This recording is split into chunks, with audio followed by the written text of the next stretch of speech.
What's up, guys? What's What's happening, up? man? Don't talk over each other. Okay. Okay. You guys watch Baby Reindeer? No, No? you should watch it. Baby I didn't Reindeer. wa- It's No, I it the didn't one watch. with the stand-up comedian and the Yes. stalker? I was told to watch it. Yeah, same. I was told to watch it too. Yeah, but I never got around to it. Yeah, but I think I have to get past all the other ones that I'm currently watching right now. Which are? Huh? A lot is on the list. Oh, somebody rang your doorbell. Yeah, I think it's Kavin. Fucking. It's a good start. Let's, let's all talk about a topic that we don't know anything about. Baby Did you watch Baby Reindeer? reindeers. No, did you? No. All right. That's all, Moving guys. on. Thank you. Stay tuned for our next podcast. It's called We Didn't Get It. Ja, good evening. You prepared the dumbbells for you, so in case. Mango from Pakistan. Mango from Pakistan. Wait, why were you in Pakistan? I did not go to Pakistan, bro. I had this No, I mean, when you start a conversation with mangoes from Pakistan, imported mangoes from Pakistan. this is the best is gonna happen. Okay, all good, all good. Yeah, I don't mind as long as you're comfortable. So yeah, hey man. Hey, Hello. Hey, hey. Hi. Yeah, Calvin's here, guys. Hi. You know, because everybody can see that I just arrived.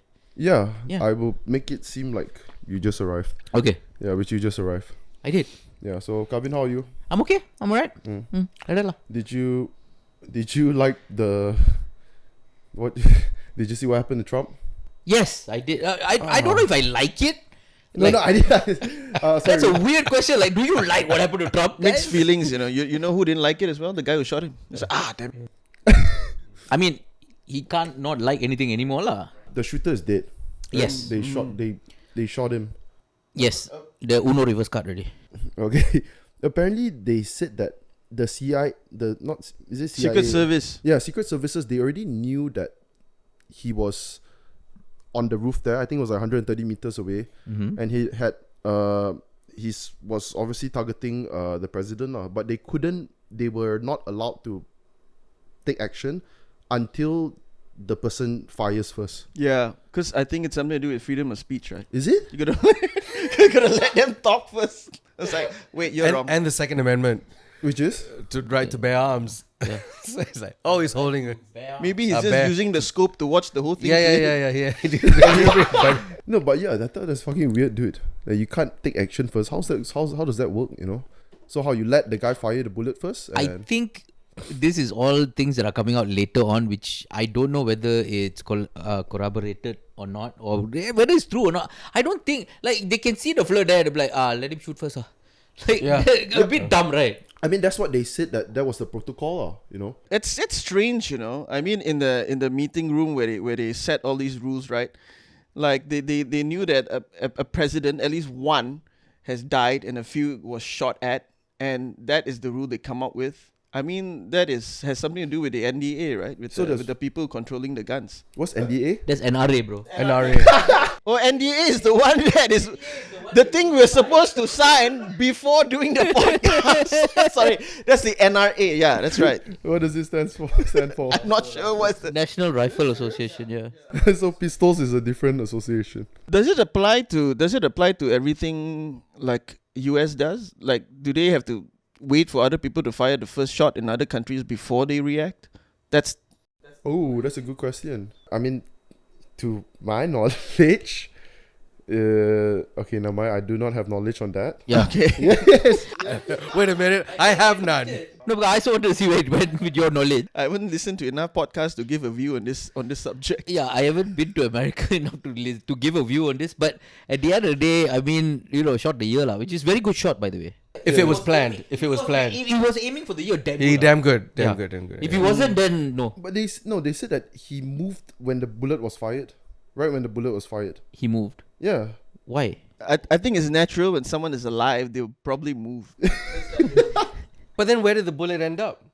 There were a bunch of people behind him. Oh, no. He hit someone. It hit someone else. It hit someone. Yeah. What happened to the other person? Died. Died. The other person died. Someone died. Yeah, Oh, someone, wow. one person died, 2 person injured. Yeah. How did the other two get injured? I guess from shrapnel or the bullet bouncing off lah.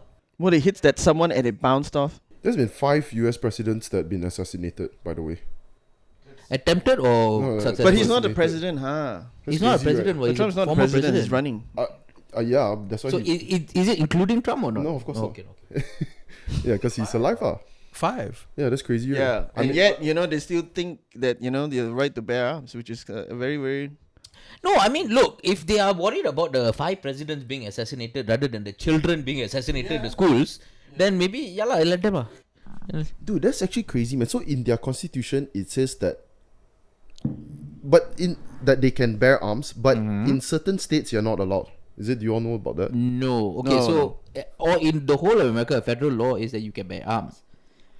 The difference between the states is the level of control that you need to have to bear arms. Like, for instance, in the southern states of Texas or Alabama or whatever, you can just go to Walmart and buy a gun. Yeah. Without any control whatsoever. That's fucking crazy, dude. With states like New York and LA, what you need to do is you need to actually get a license, right? Like a driving license, lah. Yeah. And it applies for different guns as well, because some guns which are labeled automatic Yeah. is not labeled or defined as automatic in certain states or something like that. And that's crazy. I mean, Yeah. if you play enough, CS, Counter-Strike. The fact that you can go and buy a revolver also is big deal already. Like in Texas, I'll be carrying right now. Like, if you say something I don't like, boom, then walk off. Okay. That's the end of this podcast. That's how we end every podcast. Okay. Okay, like Kenny from South Park. Yeah. Okay. Yeah, what's up? Kavin's mic at the back a little. Yeah. Okay. Great. You can tell me also, no? I also am a human being. Yeah, so that was very unfortunate. To miss. That thing happened. Okay. It almost seems as if it was staged. Bro, why? I think it's very difficult to stage something like that. Come on. You're surprised this happened. I'm surprised it didn't happen earlier. Like, I'm surprised this didn't happen earlier. Same, Come on, bro. This shit he was saying to people, like, come on lah. Like, I mean, look, this was asking to be shot. Also, the fact that everyone is allowed to have a gun, lah. Fair enough, but also the fact that this was asking. I mean, to be fair, the left who want him to be shot are the people who are fighting against gun Hey, can rights you lah. explain that shit, lah? Like, what is the left? Left is liberal, lah. That's what. I know. Left is liberal and Yeah. right is conservative. Yes, Okay. and most people are middle. So so left is The hardcore, like woke. Are you talking about like rednecks? No, that's right. Oh, really? You That's right. You have a right. You have a right to be called a woman if you want to. The cat. left. That's the left. That's the left. That's the left. Yeah. Left is liberal, so these are the people who are like woke, who like you do what you want to do. Like your life. The right is more like hardline, religious, and conservative lah. Like you cannot there's only 2 genders. I can't believe in 2024 I'm explaining this to you. No, bro. I've researched He this. hasn't been to America. I have. No need lah. In Malaysia also we got left and right. What? Yeah. So that was my follow-up question, lah. Ah. What is the? Okay. Yeah. In Malaysia, the past is the conservative, religious, hard-hitting. That is. So is that the right, lah? Yes, that's the right lah. No. Okay. The thing is, if you look at it, okay, like political parties like PAS is extreme right, right? Then you got UMNO, which is right-leaning. Okay. Thank Okay. you. Then you Thank got you. PKR, who was left-leaning. Yes. Okay. Then you got DAP, which is left. Okay. You understand? Yes. So what defines the hard-leaning left or the moderately leaning left? Like what's the distinction? Depends on their views against things lah. Like for instance, PKR also still has conservative views, right? Like in the sense that they also are religiously conservative. Okay, they also have a few things, but they run in the middle lah. Okay, but they are left leaning, as in the fact that they are still liberally conservative. Okay. But the challenge always comes, which side you wanna play. Yeah. When you're getting the votes. Yeah, that's the thing lah. Because now PKR is becoming very, although they're left leaning by beliefs, but they also very right leaning by pandering. Okay. Pandering equals You Okay, the definition of pandering is Is there a dictionary?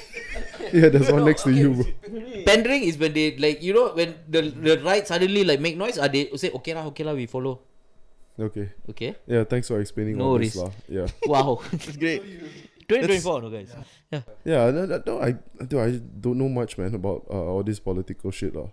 Yeah, Well, it's not really political. I mean, it's like a political terms. it's a It's yeah. It's just left and right, you know. Yeah. Yeah. It's what society is. You got left, you got right, you got middle, Mm. and then yeah lah.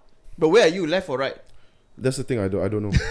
Yeah, Are you a religious person? not at all. He's left Okay. alone. Then chances are you're left. Yeah, probably. Yeah, actually, it's mostly most of it would be defined just by that. Okay, how do you feel if I say right now that I identify as a woman? You do whatever the fuck you want. Left. Left. Okay. Although I think it doesn't make sense. Still left, right? Still left, but it's you don't care lah. That's the You believe in someone else's rights in a way. Yes, I do. Okay. Yeah. Then left. Don't you all believe the same thing? No, we do. We're just trying to figure out where you stand because you don't know. Now I know. No, now I we know lah. Okay. I know where I stand. Yeah. Does that shit happen in Malaysia? Do y'all know? What? Like Someone getting shot or No. Like where are we at this spectrum of? In the States, this they're teaching all this. How many genders? Hundreds over genders, or they're teaching this stuff in school also. Mm-hmm. Yeah. Do y'all hear of shit like that happening over here? Not yet lah, because we still very middle. In Malaysia, we're still very middle right leaning. Do you think that shit can ever happen here? Can. Y'all have children, right? How old are your kids? 13, 12, and 4.5. Yeah. 8 and 11. But the thing is, I have a different sort of like my sample size is slightly different because my kids are right now in Australia and they're studying there, and in Australia is Show off. very, very left. We really learn about the different genders and They do? They learn that in Australia? yeah. So they keep everything open. But they're not obviously taught in school, but they're taught to be respectful. Okay. Of what to use, what to say, The pronouns.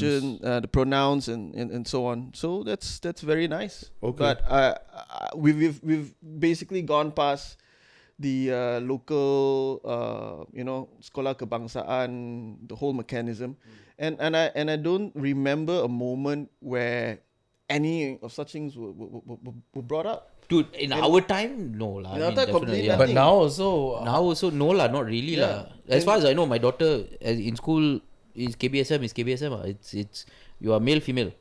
yeah. What's KBSM? Genders? Wow. Dude, I might. He's asking. He's No, asking. fair enough. Fair It's the syllabus. It's the Malaysian syllabus. You make me feel insecure. How is this insecurity? We're talking about KBSM. I didn't know I was so dumb, dude. Yeah. Okay.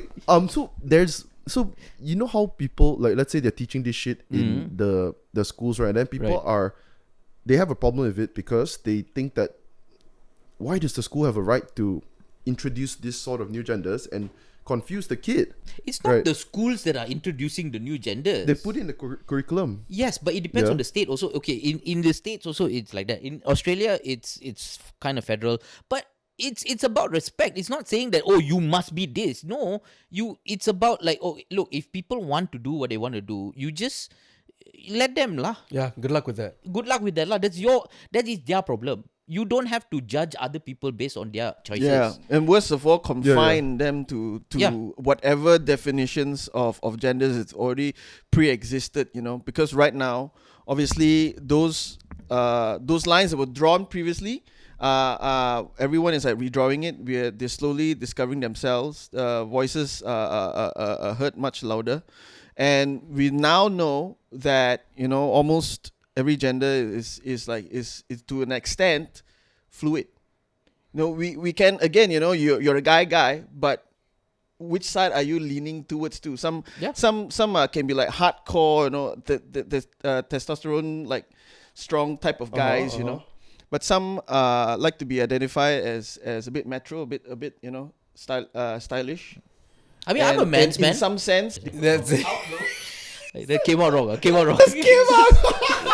I'm a man's No, I man. wanted. There's more. Right, guys?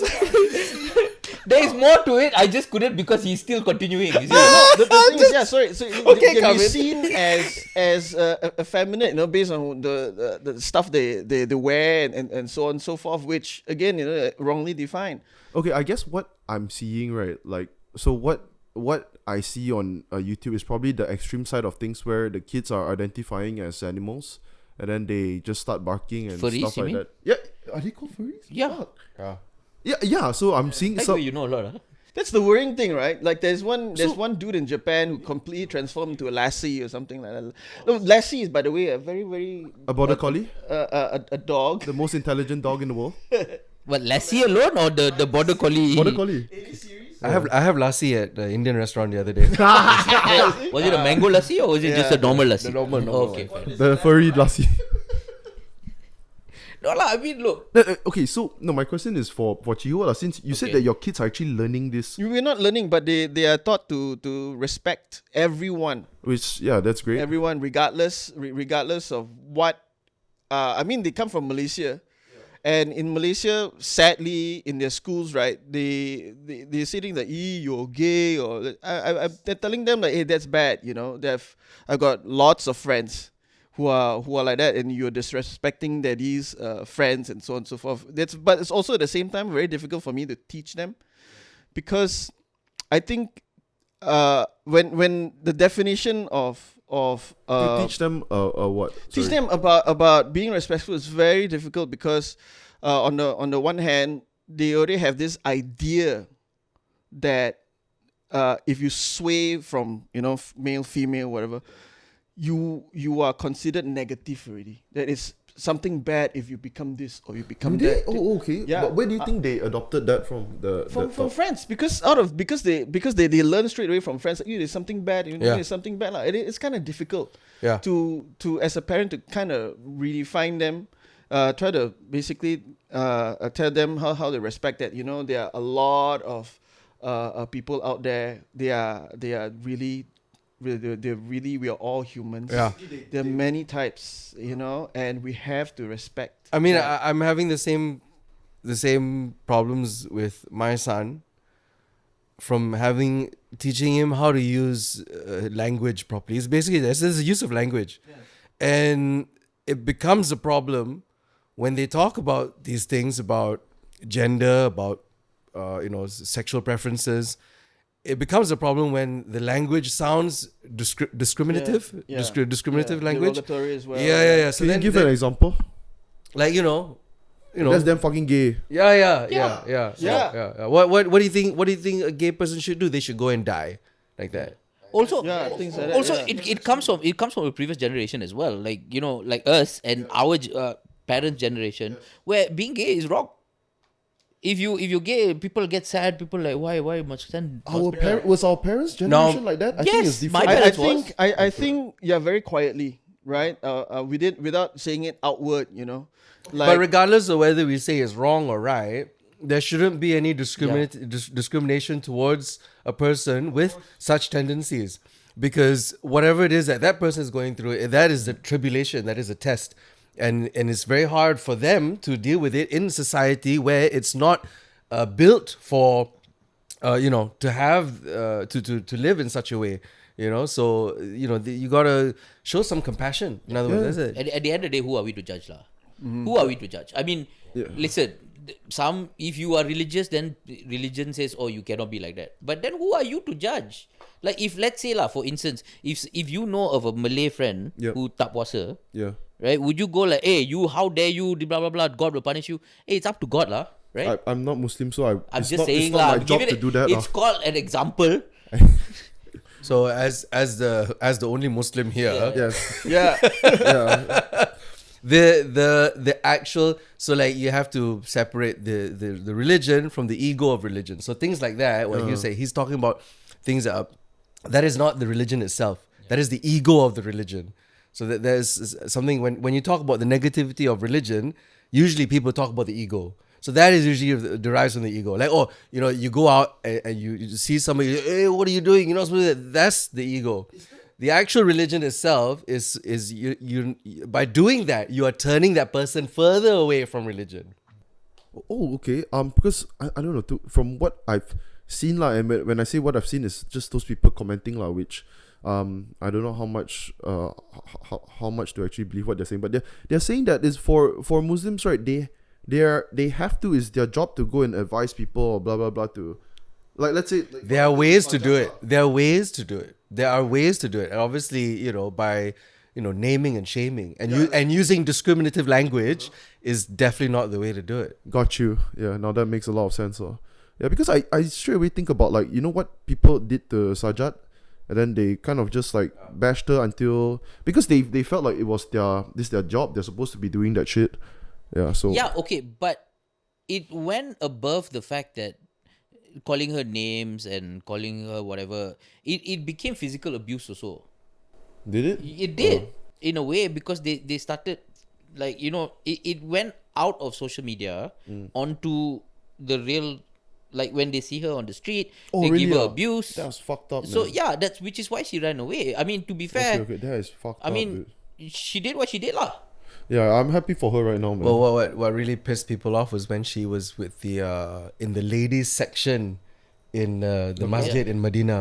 So Where's Medina? Is that Mecca? No. No. Yeah, but Medina is the second holiest place in the Islamic tradition, Okay. the Muslim practice. So there's this thing called the Rauda, which is the area between the tomb of Prophet Muhammad, peace be upon him, and his minbar where he preaches. So they say that the area between the two is a part of paradise. So and I've been there. It's quite a place, right? And obviously men and women are to be segregated. But Nur Sajad, She wore the but hijab over biologically she's a man. she's a man. Yeah. So that any woman that would come in contact with her would have their would be considered sin lah. Yeah. Yeah. So it's a bit unfair. It's a bit selfish of her, Nur Sajad, to put women in that kind of position. From what I read is she tried to prove a point in showing that, because you heard from it says in the teachings or what, that if you go to this sacred place, right, all the people who are of her type, LGBT, they get fucked lah, like something like you burn or some shit like that. So she's trying to show that, Allah still accepts her. Yeah, but the people made it into she's trying to insult religion. Yeah, so that's what they This is going to be cut out of the. Yeah, definitely. Yeah. You should, right? You should take this all. Yeah, 100%. Are you Muslim? Then you shouldn't talk. That's basically the rule. Yeah, okay. You're right. You guys are absolutely right. So back to the shooting.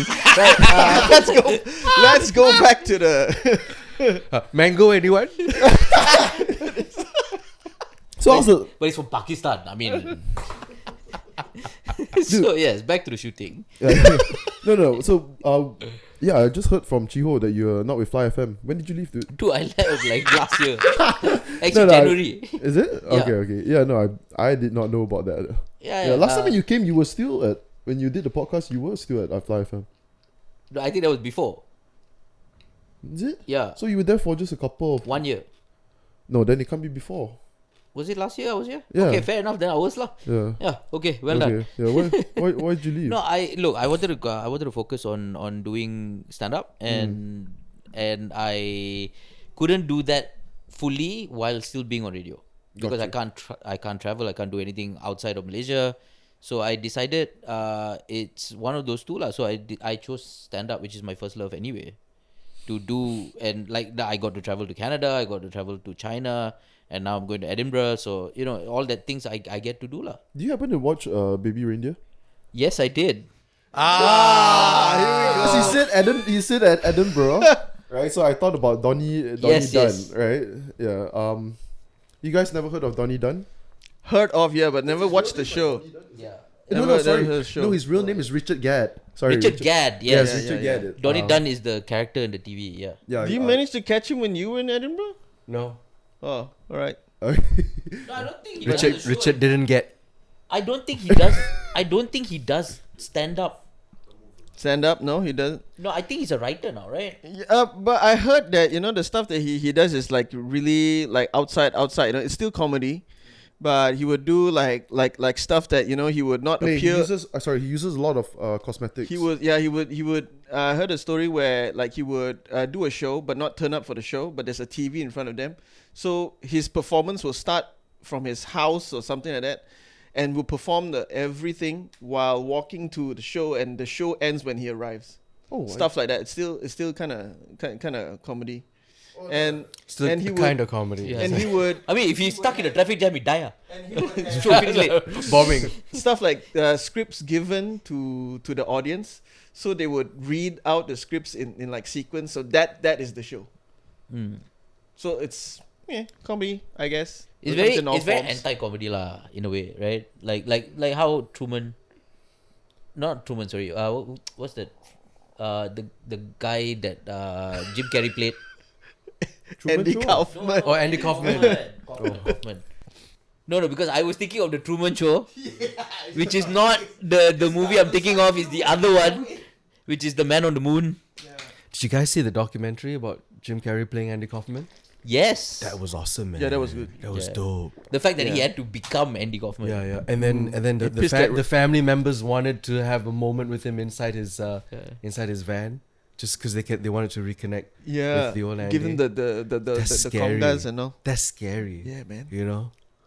And then they had to hide the tapes, right? The production studio hid the tapes of the BTS tapes, right? Because they didn't want Jim Carrey's image being tarnished. And they're like, oh, what a dick, what an asshole. And then, nah, he was in character. He was being Andy Wait, Kaufman. okay, sorry, this is so stupid. Okay, who's Andy Kaufman? Yes, who is Andy Kaufman? Every time we have a he a conversation, just fiction- explain to him everything. Yeah. Yeah. Is he a fictional character? Or? No, he is actually a comedian Uh-huh. who did very anti-comedy and who was ahead of his time. He was in the 80s. Yeah.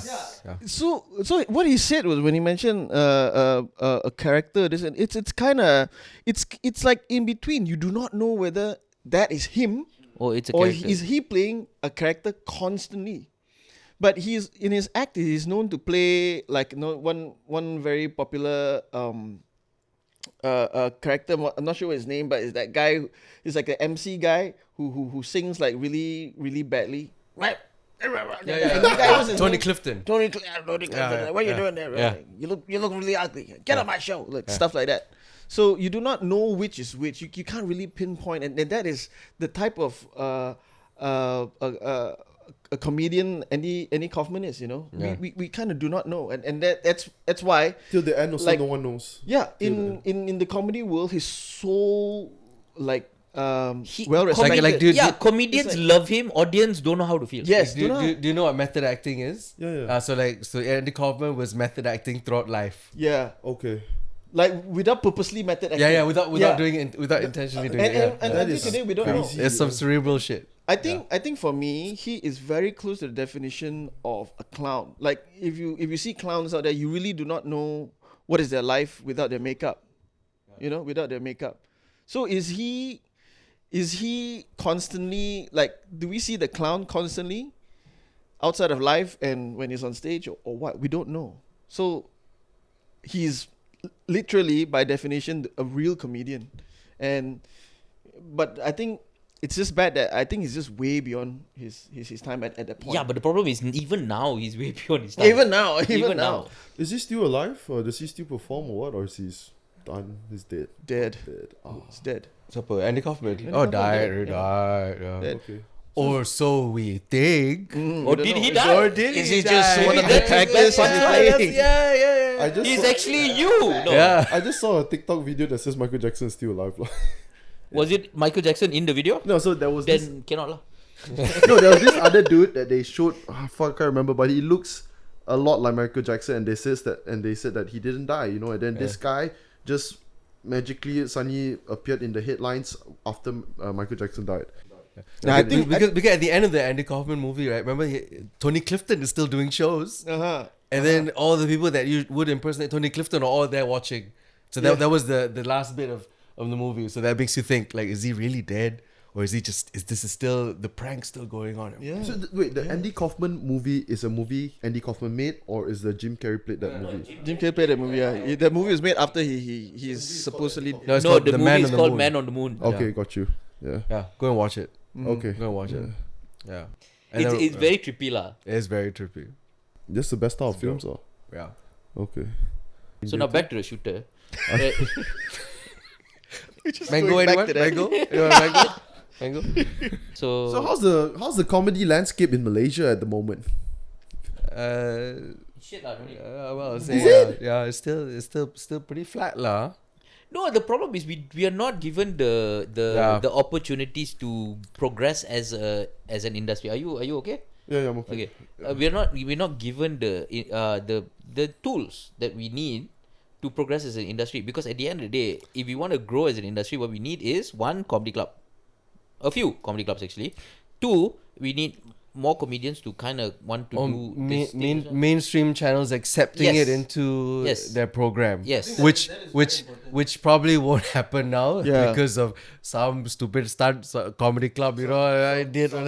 Yeah, some bloody comedy club. The owner also went to jail I or something. think I think to an extent, right? Our mainstream like TV has accepted like comedy. You're talking about But- you always do the Raja. The Raja Maharaja Lawak. Lawak, you know, Yeah. but You always do. He did one. Calm down.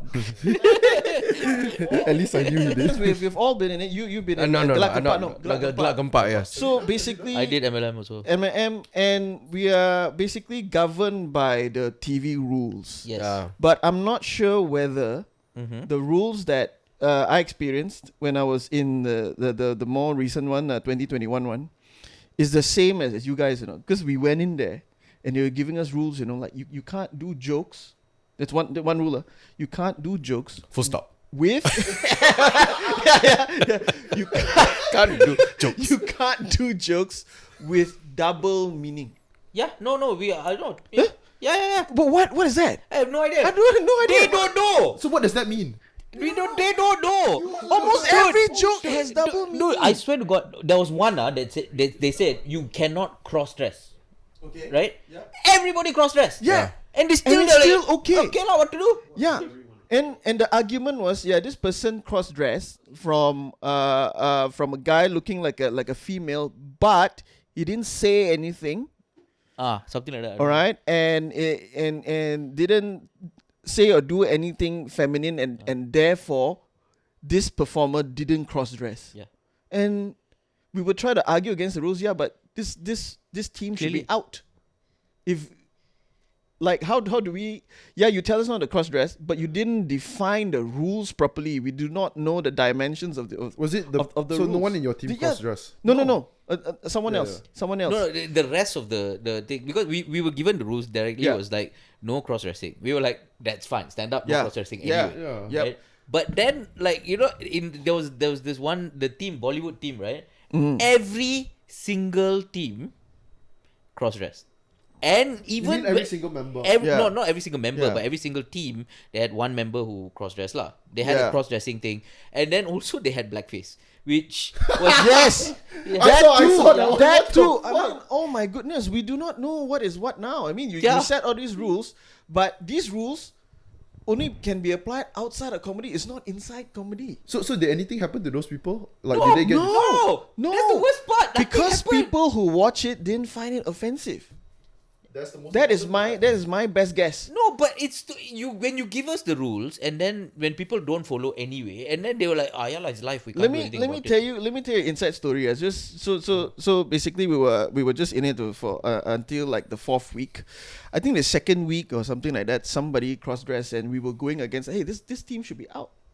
You know, because this They broke the rules. Yeah, they broke the rules, Yeah, right? yeah. And then they gave us, you know, that explanation. No, the performer didn't do this, and therefore, technically, the performer didn't cross. Okay, spin it whatever. good. So the next week we were doing my group, me, Farid, and Prakash. and Prakash. Yeah. We were doing Also known as Kavin Jay Light.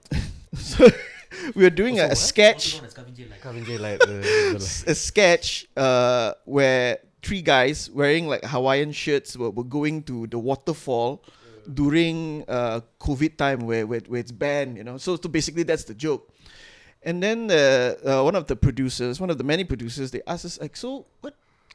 Yeah, 3 guys in a car wearing Hawaiian shirts. What actually does this mean? And we look at ourselves like, just 3 guys in a car driving to. That's all. But what the producer was hinting at was that, are the 3 of us gay? Are we gay guys? So he had a problem with that? Or? Just because 3 guys in a Yeah, car. they had a problem with that. Because close all proximity. okay, but cross-dressing all okay, no. Kalwat. Macam we kalwat lah now. You know, we were like, what is going on, right? So basically, they're using rules. Yeah, I don't think those rules are defined by comedians. They didn't write them out, so we do not know what falls. What, you know, like it's very, very strange. We cannot talk about certain things. We cannot belittle people, use bad words, this and that. But in the end, I mean, all the stuff that the other groups were doing were like body shaming. You were laughing at different cultures and stuff punching like that. down lah. Yeah, punching punching down. Punching down is Ken. Yeah. Punching It's down. very, Ken. very strange. It's a completely different So world. from what in you're there. describing, right, it seems like you're saying there's sort of bias, but why? Like, is that correct? I don't think it's bias. I think it's just They don't know what the because- fuck they're doing. Yeah, I won't say it to that extent, but because it's not defined, they are judging based on if the committee or the producers are okay with it, then it's okay, lor. Because in the end of the day, they know the audience best. Yeah. But you know, in our stand-up comedy, we are told not to pander, not to Yeah. play to the audience. If the Yeah. audience find it funny, no, we keep the joke or something, but we cannot give them what we think the audience wants. Yeah. It always has to come from like an Yourself, afterthought, you know. Yeah. No, I mean, okay. So Back to the question of where do you think what is the comedy industry? Landscape, yeah. I mean, look, we got okay. First of all, we have to split the distinct from Malay Yes. comedy. yeah, we have to start with it. To stand up English comedy, which is what we do, right? Yes. Okay, so we have to split that. But okay, let's look at the other side first. The Malay comedy. Do they have the tools to succeed? I think so. I mean, if you just purely look at stand-up comedy, but in Malay, I mean, those guys are friends. Oh my goodness, man! At so many times when we watch people like Mat Sabah, Nizam, and all our friends there, so many times you're thinking like, shit, man, we should have started off with BM. Yeah, we should have. Because Yeah, it's but- so but this- easy to get a laugh. Yeah, you're right. It's You're right. It's amazing. amazing. It's Also, guys, amazing. That- also, can you give me some like examples? So there's a joke that I do, and it kills in Malay. But and the first time I wrote it, it was in Malay. I translate to English, it dies. It doesn't have that same. I mean, but humor does humor translate? That's the question. Yeah. Yeah, I suppose so. But I think where both Malay and English stand up, it's all in the hands of the performers. It's we have to manage ourselves. We have to curate our own shows. We have to basically have our own platform. And now with social media, it's not that hard to do, really. Everybody can make a living by being funny, as long as you don't just need the talent. Now you also need to have the technological skills. You need to know editing. You need to know cameras. Audio recording equipment, such and such. Yeah. Running shows. Seating arrangements, production. You gotta know everything about it. How many comedy clubs are there in KL now?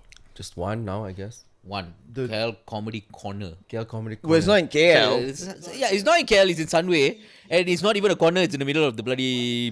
What? So this is from formerly they were known as KL Comedy Club. Oh no, because the IP because they had to move from Bangsa to this thing, but the venue owner actually owns the IP of KL Comedy Club.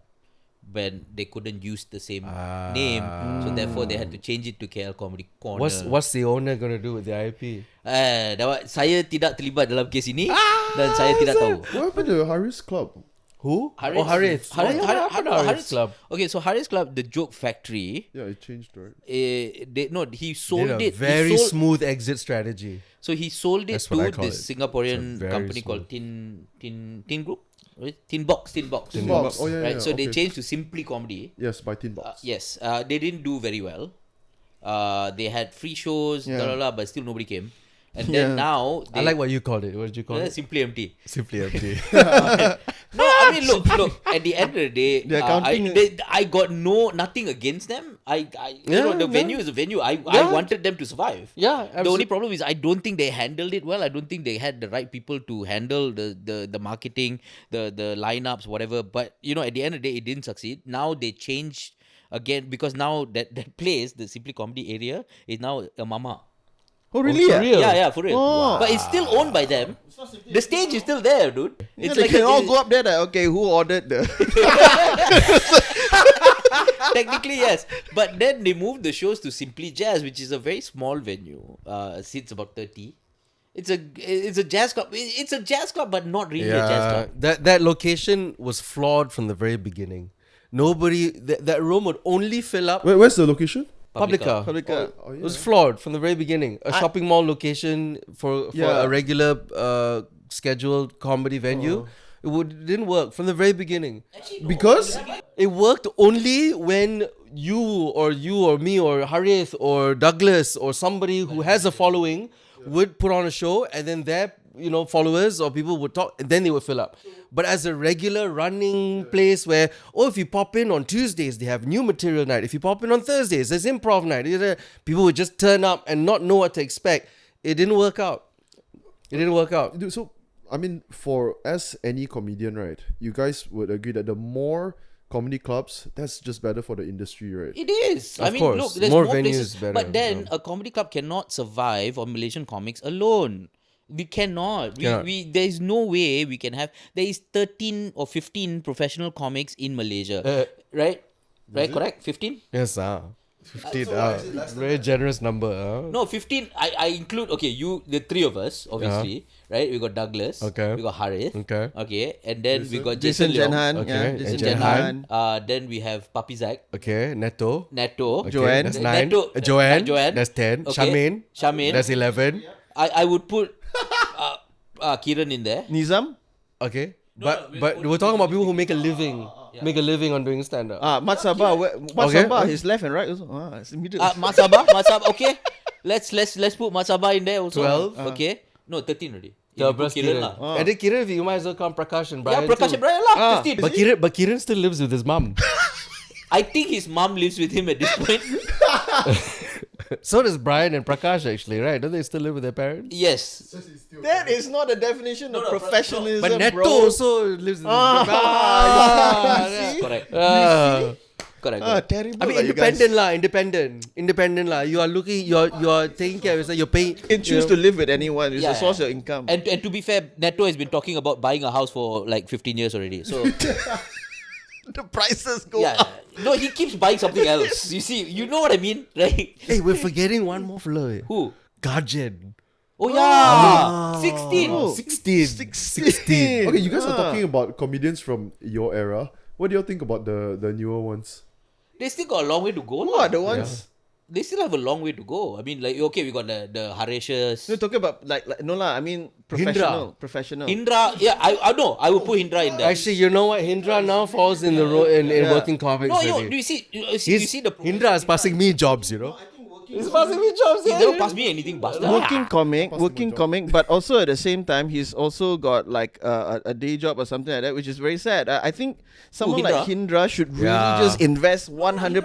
Hindra doesn't have a day job anymore. Yeah. He just told me he went he's at work or something like that. You know, like because so I had a talk with Hindra on the phone the other day, and we were talking about because he's bilingual. He does English and he does Tamil. And Chinese, Control don't Lingual, forget like that. Yeah, no. Don't But we're forget. talking about jobs, right? We're talking about the jobs that he gets. So the jobs that he gets, people don't book him to just do Chinese stand-up, right? So they book him to either be an English MC comedian or Tamil MC comedian, right? Right. And the difference between the two is quite big. There's a big gap, right? So the prices that we would quote for English corporate events, for Tamil speaking events, their budget is half.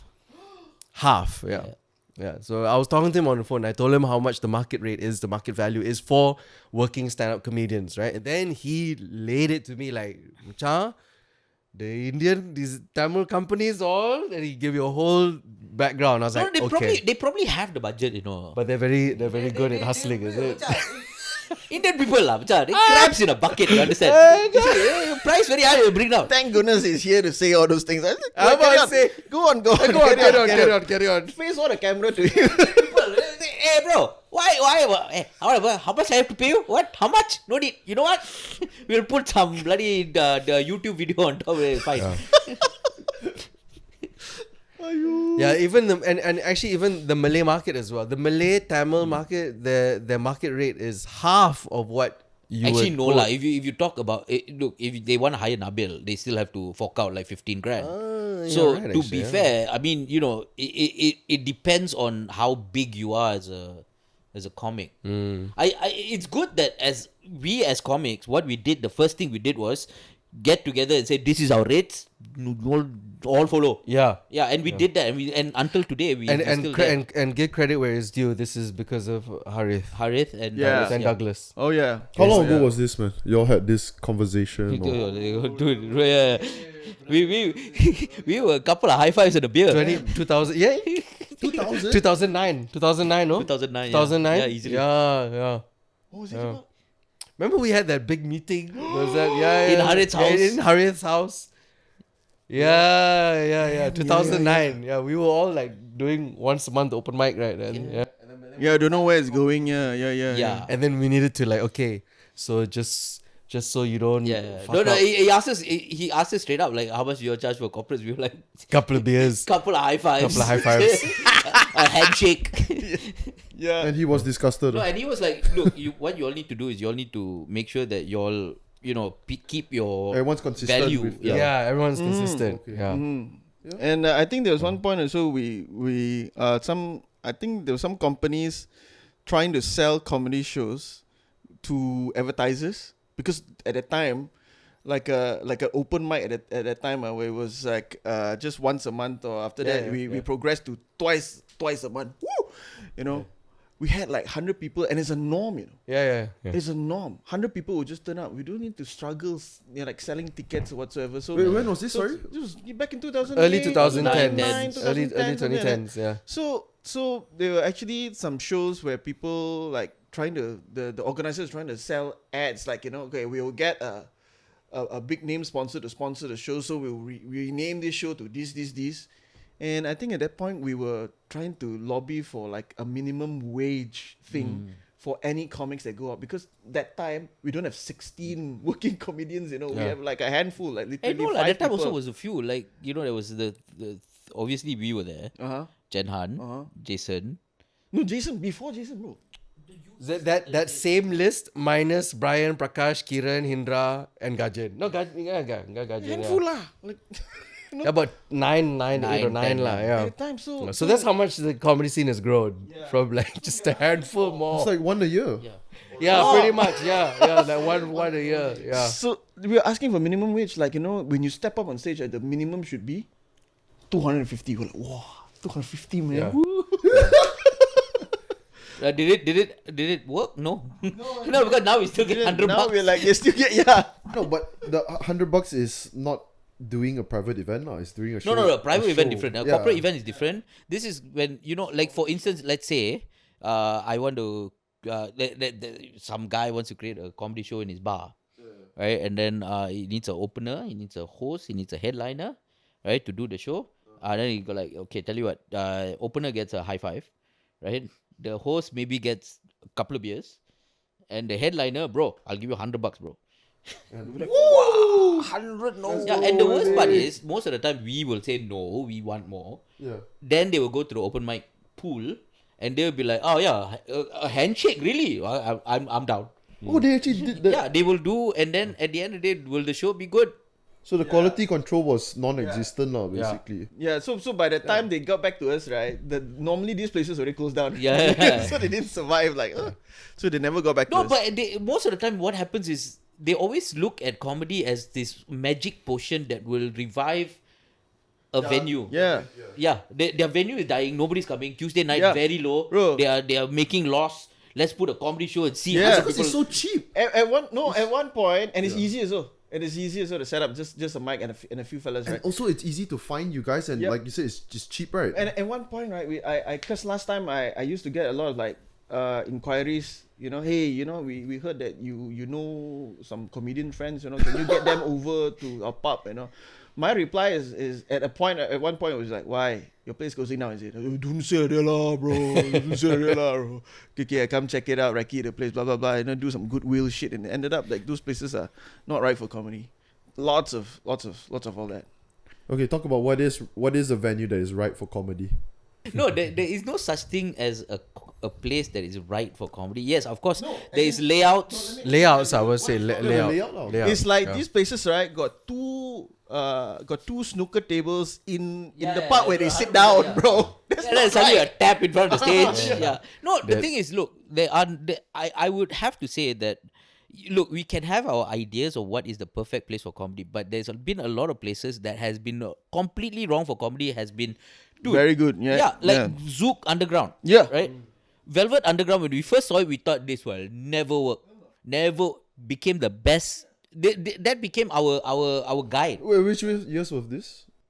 This was when Time Out KL. This was 2009, 2008, end of 2008. No, this was Zouk in Ampang. Jalan Ampang. Yeah, no, I know. So it was like a once a week thing or every Once a weekend? month. Once a month. Okay. Yeah. Till this day, I think that was probably the best venue that How we've big ever was had. it? The capacity? It fit about 250 people. That's a lot, huh? And it would be packed every single Every show. single show. Every single No, show. there'd be one or two shows. One or two shows that were slow, it would be like 110 people. Yeah. That's a slow night.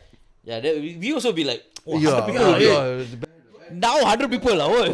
Got empty seats Yeah. at the corner, lah. People are not standing up; they're all sitting down. Yeah, this bad, lah. Yeah. So it's just based on the location or because it's a club, it's a nightclub. The that's why- layout. No, the layout. The layout and the location as well, because that was a hot spot, right? That was Ampang in the middle of. That wasn't Ampang, dude. That was Jalan Ampang, right smack in the middle of KL. Yeah. Now you do a show in that same area. Let's say like there's another place they can do show there. You think you can get people there? Yeah. Okay. So, guys, Wait, at the point that the hotel End of nearby discussion. Renaissance were trying to do shows, right? Renaissance Got a. didn't work. No. The hotel Yeah. right at the corner. I remember that civic center in the middle of KL. What was it called? Live something. Live center. Oh yeah. man, that place, it looks like a car park. Not yeah. only that, but It it was was huge, so yeah. hard to get people. Yeah, it was hard to and get people. and they were boasting, we have no trouble because our spot is right at what we call the golden triangle of KL. I'm like, wow, really? No, we realized one thing, like suburbs works better for comedy because people don't want to go out back into. They work Actually, in you're KL. They go home. They don't want to go back into KL. like Taman Tun. Yeah. That was the idea. At that time, we were trying to see like what works, right? We thought like, let's start a show at 6 p.m. Yeah. Right after work, half an hour right after work, they will come and then they will chow later, but didn't work. No, they didn't work. Yeah. I mean, like for instance, it works in a few places like Hong Kong. It absolutely works, right? Because people don't want to go home. Their home is the size of a toilet. They go home, they sleep, they go back out. That's their life, Yeah, right? it sounds exaggerated. It's true. No, it's true. In Yeah, it's Singapore, it's the fucking same crazy, thing. man. Singapore, I mean, it's small enough that people would go to different places to have this, and they don't go home. True lah, that's true. Like, but in Malaysia, it's very different. People don't want to travel. People want They want things happening in their doorstep. Okay, after work is sort of family time, and they want to go somewhere convenient nearby. Yeah, and people want also. I feel like this is all conjecture lah. This is all this is how I see things, right? Yeah. People want to go to a comedy show. Maybe after that they want to go another place. But it's also buying power. I feel that because maybe because the ringgit is very weak, because if you look at Kuala Lumpur and sometimes I will go down there to do masala, which is still on a Tuesday. Singapore, you mean? Yeah, Singapore. Well, And what is matsala? masala comedy in It's a Singapore? It's comedy called masala. comedy masala on a Tuesday.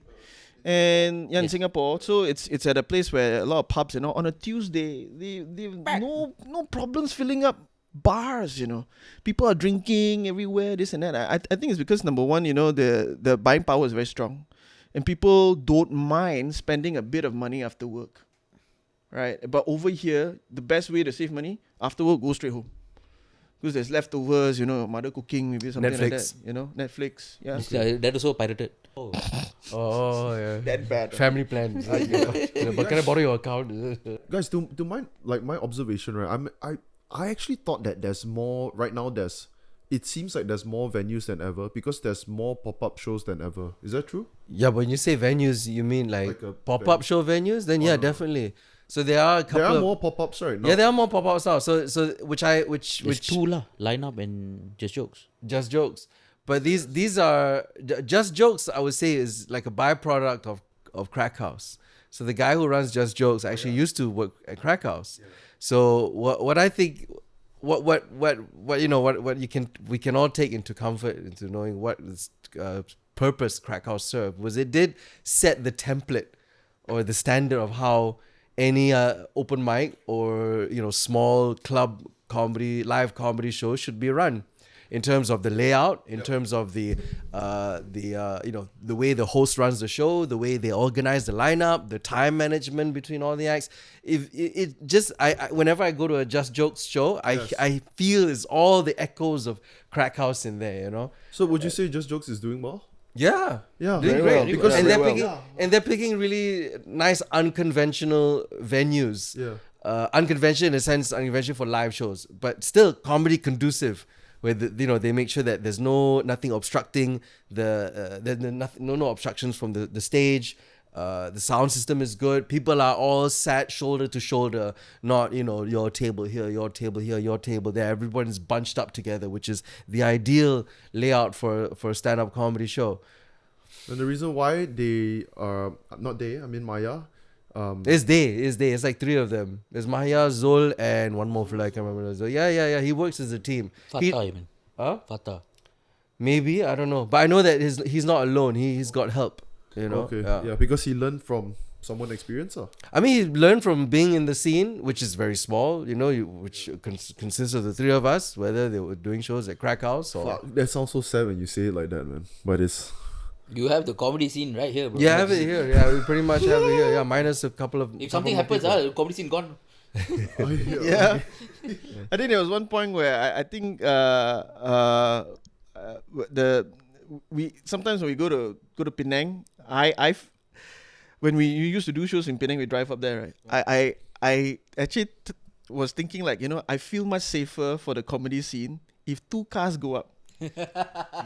So that if something happened to one car, at least half the industry will survive, At that point, it was, of course, What the fuck? Yeah. Okay. No, I mean, we do have a small industry. The problem is that if we want to grow... Okay, this is so negative. Let's move on. No. Let's talk about joke writing and material. You look at Singapore, right? Singapore is growing exponentially, right? We have stunted up to a point. Okay. I think Singapore has now more comics than Malaysia. And the reason being is because they have an industry that supports...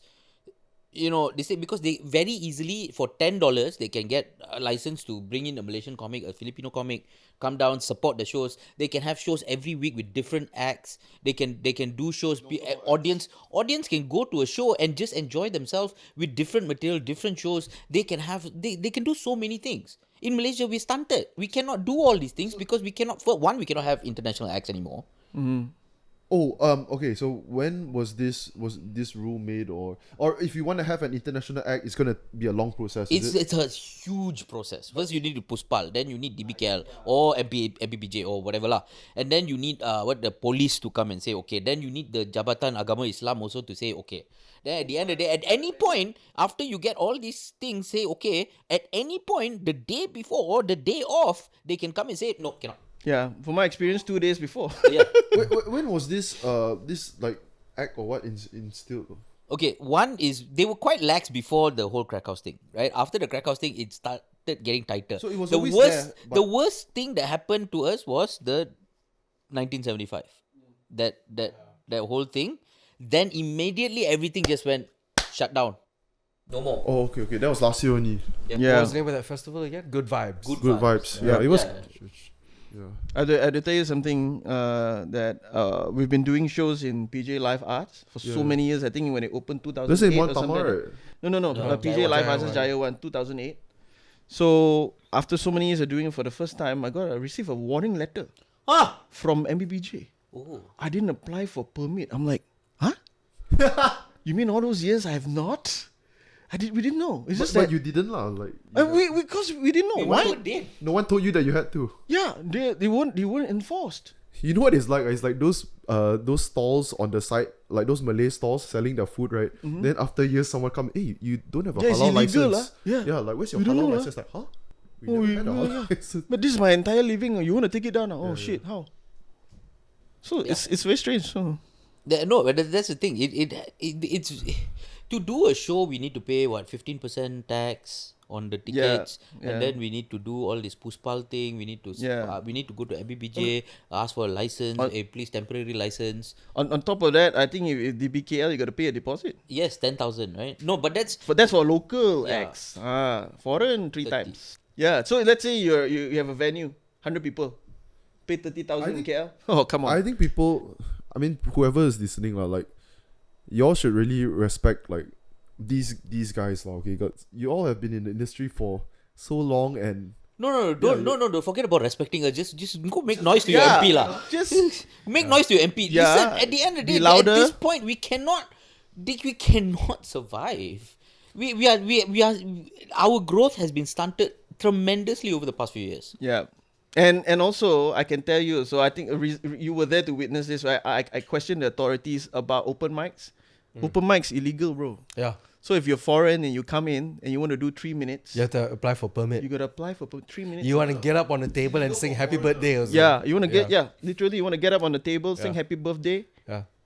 It's wrong. If you're walking in the street and there's a busker playing and you want to join him and sing along, you need to apply for permit. Cannot, because Technically- as a visitor you shouldn't Yeah. do that. when you say technically, you mean on paper lah. You're not Yeah, allowed. on paper, your visitor They can visa. close one eye, of course, but at the end of the day, the law says that you can't do that. Okay, fine. You're not allowed to kiss in public as well, right?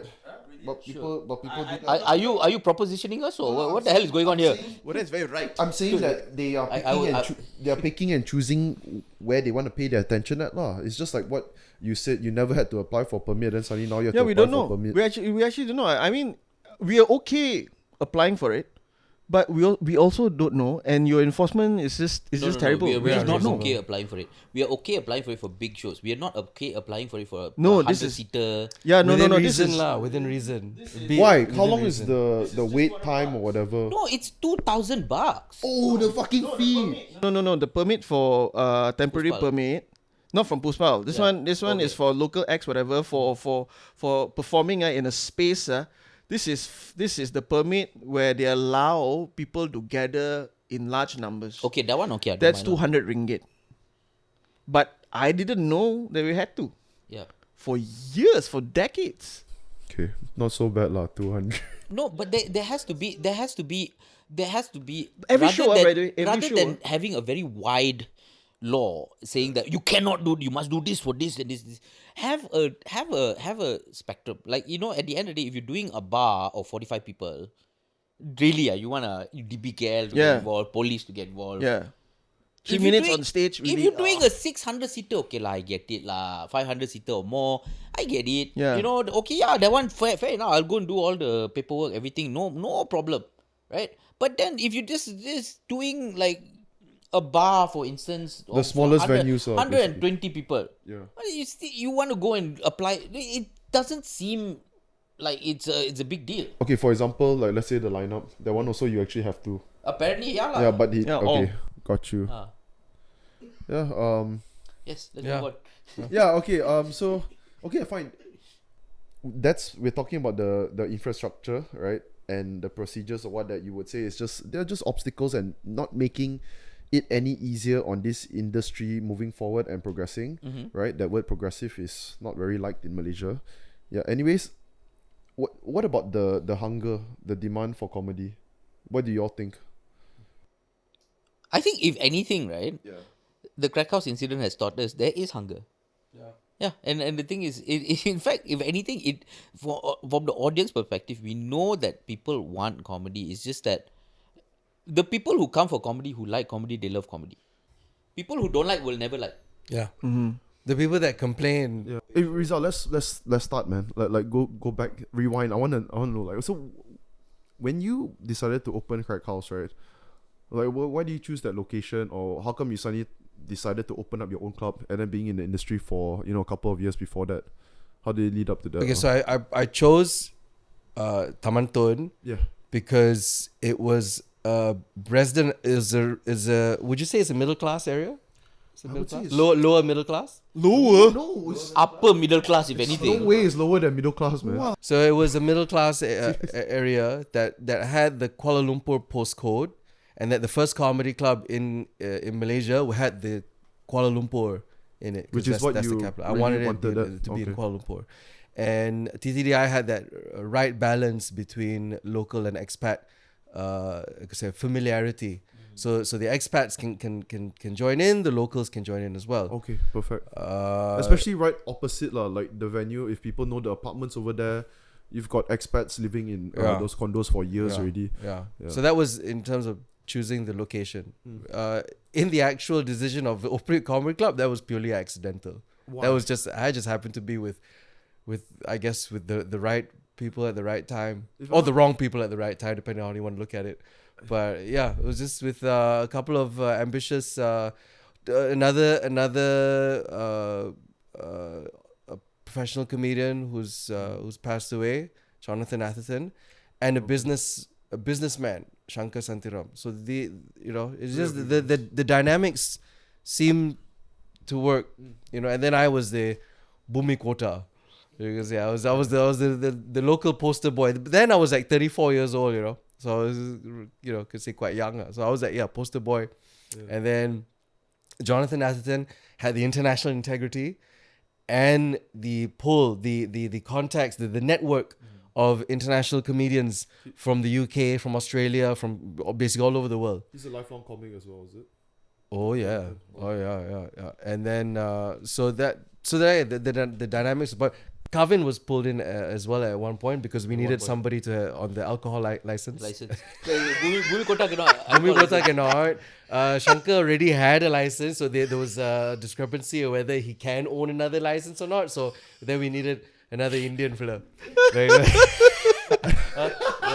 Yeah. Hey, okay. Just let's briefly talk about the alcohol license procedure. Right? Like people talk about how it's so fucking tough to get one. Like, how was your experience like to get? You have Indian partners, okay lah.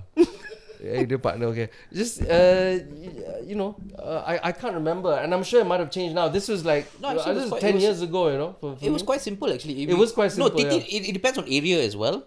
I think TTDI was quite easy. Bangsa, on the other hand, was very difficult. If you want, TTDI is easier. Yeah. Oh, okay.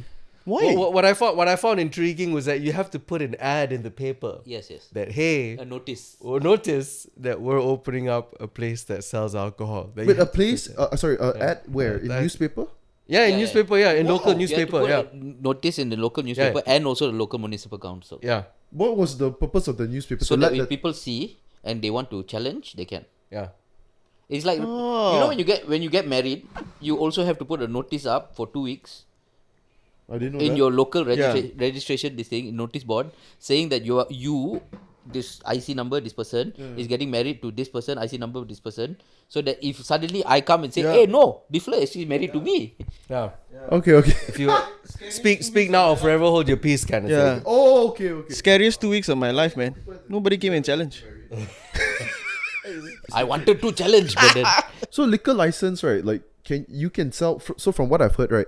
You know Shesen Lian. yeah. Dude, he was telling me like those Tai Chow places, right? Coffee shops, they can sell beer, but they can't sell liquor. No, because okay, alcohol license is you cafe license, you can sell anything in a bottle. Like Coffee shop license lah. coffee shop license. So you can sell beer in a can or beer in a bottle or Like KK Mart and 7-Eleven. yes. They all have alcohol. They don't have alcohol license. They have retail Yeah. license. Liquor sell license liquor is too. when you want to bottle, pour, make cocktail. They cannot drink it inside the Oh, okay. premise. So if you didn't have that license, you could sell beer, no problem. Yeah, At, beer in a at can, beer in a Crackhouse. bottle is Yeah, fine. beer in a can, beer in a bottle. Yeah. Okay, got you. But then again, that raises the question. Maybe you can, but they're not allowed to drink it inside the premise. No, you can. Can. Because the coffee shop, like the Chinese coffee shop, they don't have liquor license, but they can sell beer or what. So you can drink there. As long as it's a cafe lah. Only when they close shop, right? The shutters are going down. You have to drink outside. Tomorrow they'll collect the bottles and the table and the chair. So yeah, you opened up the club, and how was it trying to get stable business, like running? It was pretty smooth in terms of getting from the get go. Just that we were not profitable, but we were surviving. Like money would come in and money would go out. Money would come in, money would go out for 8 years. Yeah. That's good enough. I guess so. But because I mean, we didn't know how to take it to the next level. But then every time we felt like we wanted to revamp the place, there was the feedback from the regular audiences, and also a deep feeling within my soul was to like, don't touch it. Leave it the way it is. There's something nice about having it grungy and having it cheap. That was the thing too, having it cheap. Man, we used to watch Gina Yashri and Paul Ogata for 35 ringgit, bro. Imagine that. Tell him who they are. These guys are like, so you used It's to not watch really me, draw, man. like It's a lot of people them that also. would fill arenas in their respective countries. You would watch them in Taman Tun in a shop lot for 35 ringgit. How did you all get a hold of them? Jonathan Atherton. So literally, it was a brother price. It was like brother price lah. It had to be right, brother price. price. because if they did any regular show in a big venue, what They was also out of their goodwill and their generosity in knowingly that they want to help a city, build its own comedy scene. So they were like, okay. I saw all the posters. When you walk up to Crackhouse, right, you'll see on the left, on the right of the corridor of the staircase, right, filled with acts from all over, bro. Yeah. At one point, there were there were like 4 or 5 shows a week. And in mixed with international acts mixed as well. with international acts and local acts and improv acts and new material night and Malay nights and English nights. It was awesome. Yeah, it was pretty awesome. It was a lit comedy club. Yeah. But the only time when we only actually started making money, this is pretty ironic, right? The only time when we actually started making money was after pandemic. When I started with the pizza menu, that was the time when we actually started making money. So it basically came from the pizza menu. Yeah. So that was the only Pizza thing. was good though. I didn't realize that the one thing that was missing was adding an F&B. Yeah. We were just selling, chips in a packet, or remember Jaffles with the fucking roti bakar shit. Yeah. Get Kraft cheese and gardenia bread. 12 ringgit. so you're literally making dough lah. Yeah, exactly. We started making dough. Yeah. How about the liquor? And the liquor, how was the liquor business? It was that like I said, money come in, money go out. That would pay. Also, we took care of international acts, man. We flew them in, we gave them a hotel stay, we paid them about $250 USD per night. And so a lot of the money would go there. And then of course pay rent and overheads, electricity bills, such and so on. And then when we started the pizza menu, there was more money in the bank, which now then led to ending up paying in legal fees for the whole debacle. Yeah. Do you think about selling pizza again? Yes, I missed that the most of all. Who was making the pizza? Your wife? Me. Oh, you? Yeah. Me. Yeah. What was your Arlene? And Wyan? Yeah, no, it was mostly me. It was me. No, it was only me. She was just And at Wyan home, looking after the children. And Wyan. And Wyan. Yeah. We taught Wyan. So I learned how to make the dough from scratch from Shankar. Shankar already had a pizza menu. It wasn't his it wasn't his hero item in his restaurant. It was like a side item, but it was good. And he taught me how to make the dough from scratch. It took me intensively fucking 2 months there, fucking like 4 o'clock in the morning, practice until I could basically do it with my eyes shut. And then I taught Wyan, and Wyan learned. And the next thing you know, Wyan was doing it all by himself. And dude, honestly, for the 8 years, that was the best, because that felt like that place was running with a purpose, Because it came out of when we were in lockdown, when we were literally about to lose the place, on the verge of losing the place. So that came out, and then not only was it helping to sustain the business, it was also, we were doing some goodwill as well. We were sending pizzas to orphanage homes. We were sending pizzas to, old folks' homes, to people, on the street, people. And, they were so happy to get pizza. Usually these charity homes, right? Charitable homes, they get, rice and nasi goreng, nasi campur, So you see like these orphanage homes in Klang. Wait, so you donated the pizzas? Yeah, we donated them. Oh, well, some we donated. And then what happened was some of the people... We were sponsored. Okay. So there were People people that paid wanted him, to support Crackhouse. Like, here, I give you, 3,000 ringgit for you to make pizzas and send it out to the It was needy. cheap as well, if I remember. How much did you guys sell per pizza? Like, Our most, I guess our premium pizza was the lamb roast. Yeah. Slow the roast normal one. lamb I had pizza, the- right? No, I'm giving the solo was like, fucking 35 ringgit. Yeah, you 35. Yeah, 35 I know. ringgit. My kid's favorite one. Yeah, It's yeah, the most yeah. expensive. Yeah, our margarita pizza was 15. Yeah, I remember having Yeah, that. and then the other ones, the chicken pizza, right, was like 25, 30 ringgit. And it was really good. I was very proud of it. Yeah, and yeah, I would definitely do that again. So if, let's say if you were to start a pizza business, right, would you name it Crackhouse Pizza? No, No. that name is tarnished already. gone. The name is tarnished. Yeah. Yeah. No, and the thing is, look, the name died as a martyr. Yeah. Leave it. Yeah. Don't bring it back. I never saw it that way, but that's actually the right way. It's nice. Nice touch, Marta. Yeah, martyr. It's a martyr. It is what it is. Actually, that could be the name of the new place, Martyr. Martyr. Marta. That's your lamb pizza. Martyr's Martyr pizza. Martyr pizza. The bomb. Martyr very well. I understand why you say that leave the name out of it died, right? But I think for like maybe younger people who are aware of the incident and they were comedy fans, right? They look at it as iconic, man. Yeah, then that's where it'll be left in our memory. No, it should be left in legend. It should be left in legend. That's it.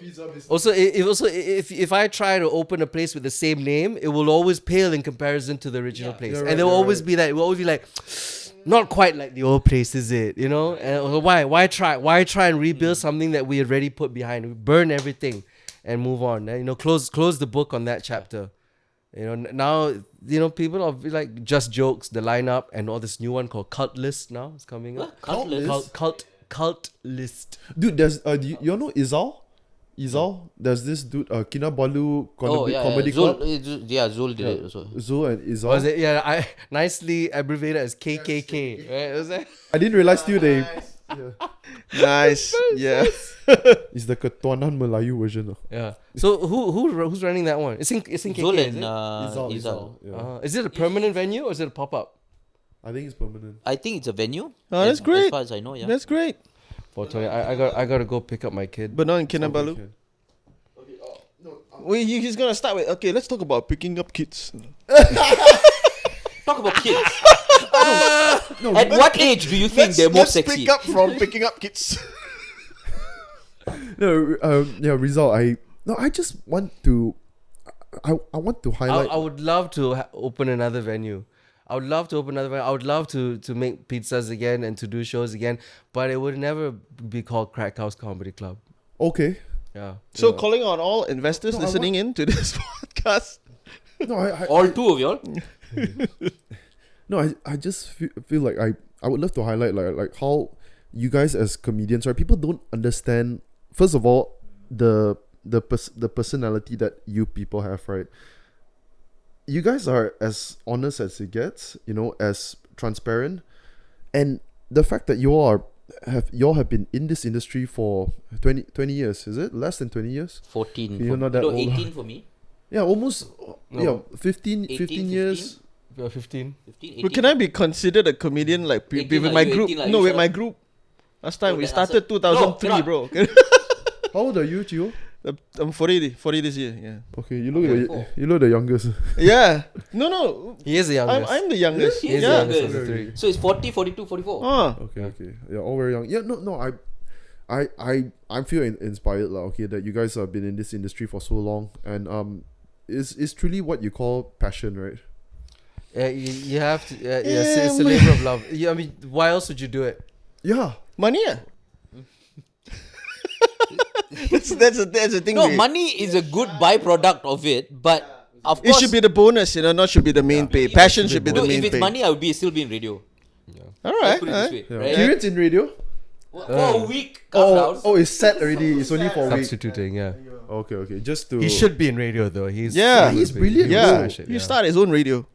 No, but at the end of the day, I mean, if money is money lah. Money is, of course, it helps that you can do this full time. But at the end of the day, the reason we did it was initially, yes. because we love the craft and we wanted to meet girls, and that didn't happen. So we just love the craft. Love the now. craft. There was also because of the girls.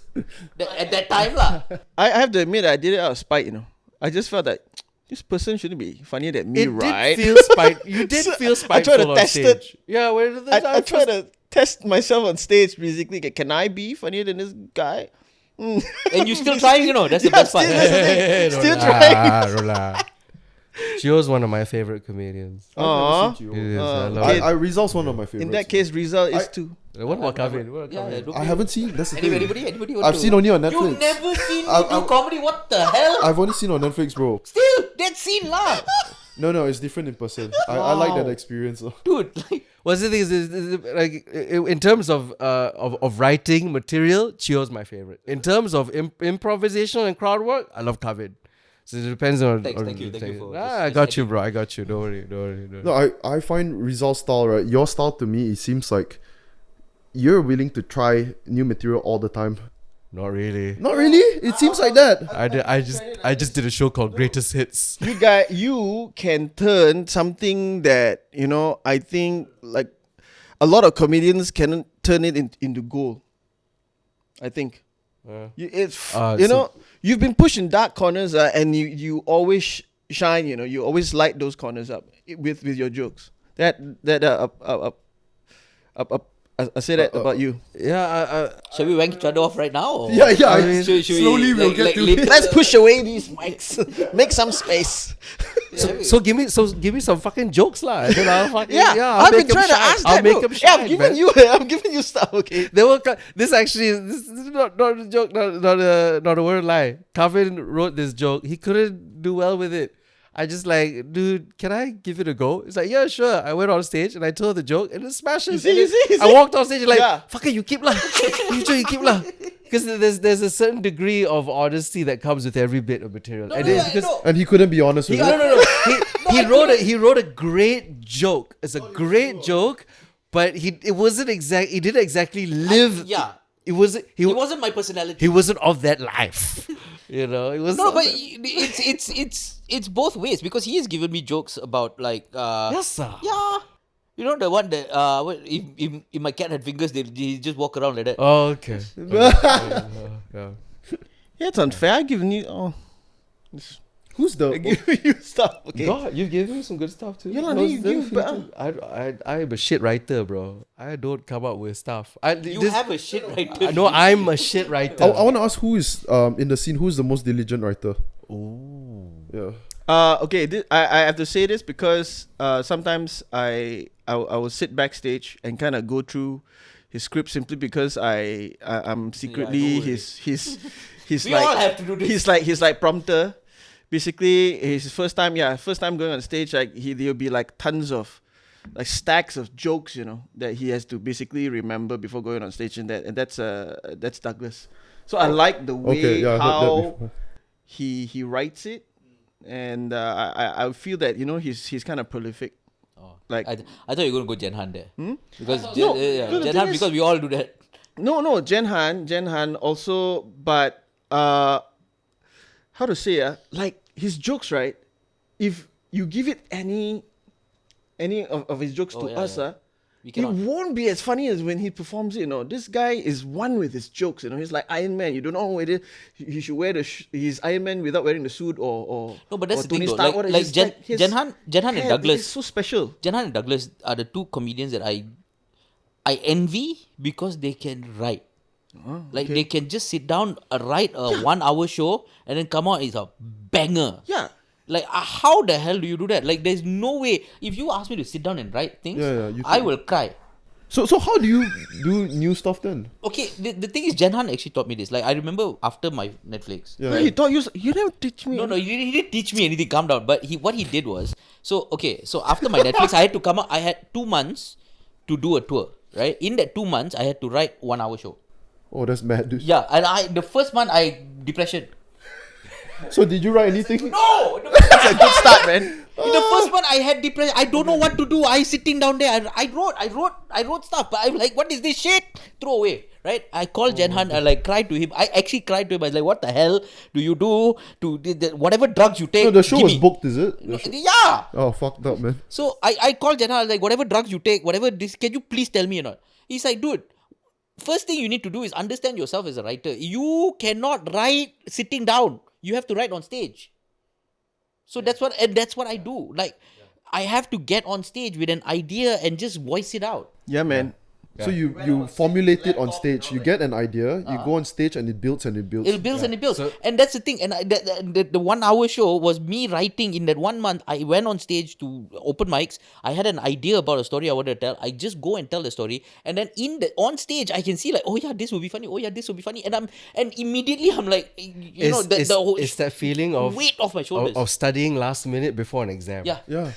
That No, really, pressure. that's what I got. You know what I'm saying? Yeah. And the thing- Some of us, like I'm one of those. I cannot study over 6 months. No, I have to wait until the last week and get that pressure, and then the information. Are you like that too? Yeah, I'm like that. So similarly in comedy as well. So I found this out No, I recently. mean, in comedy, are you like that? Yeah. Oh, that's so yeah. surprising, Even man. so I found recently the best way for me to come up with material is like this.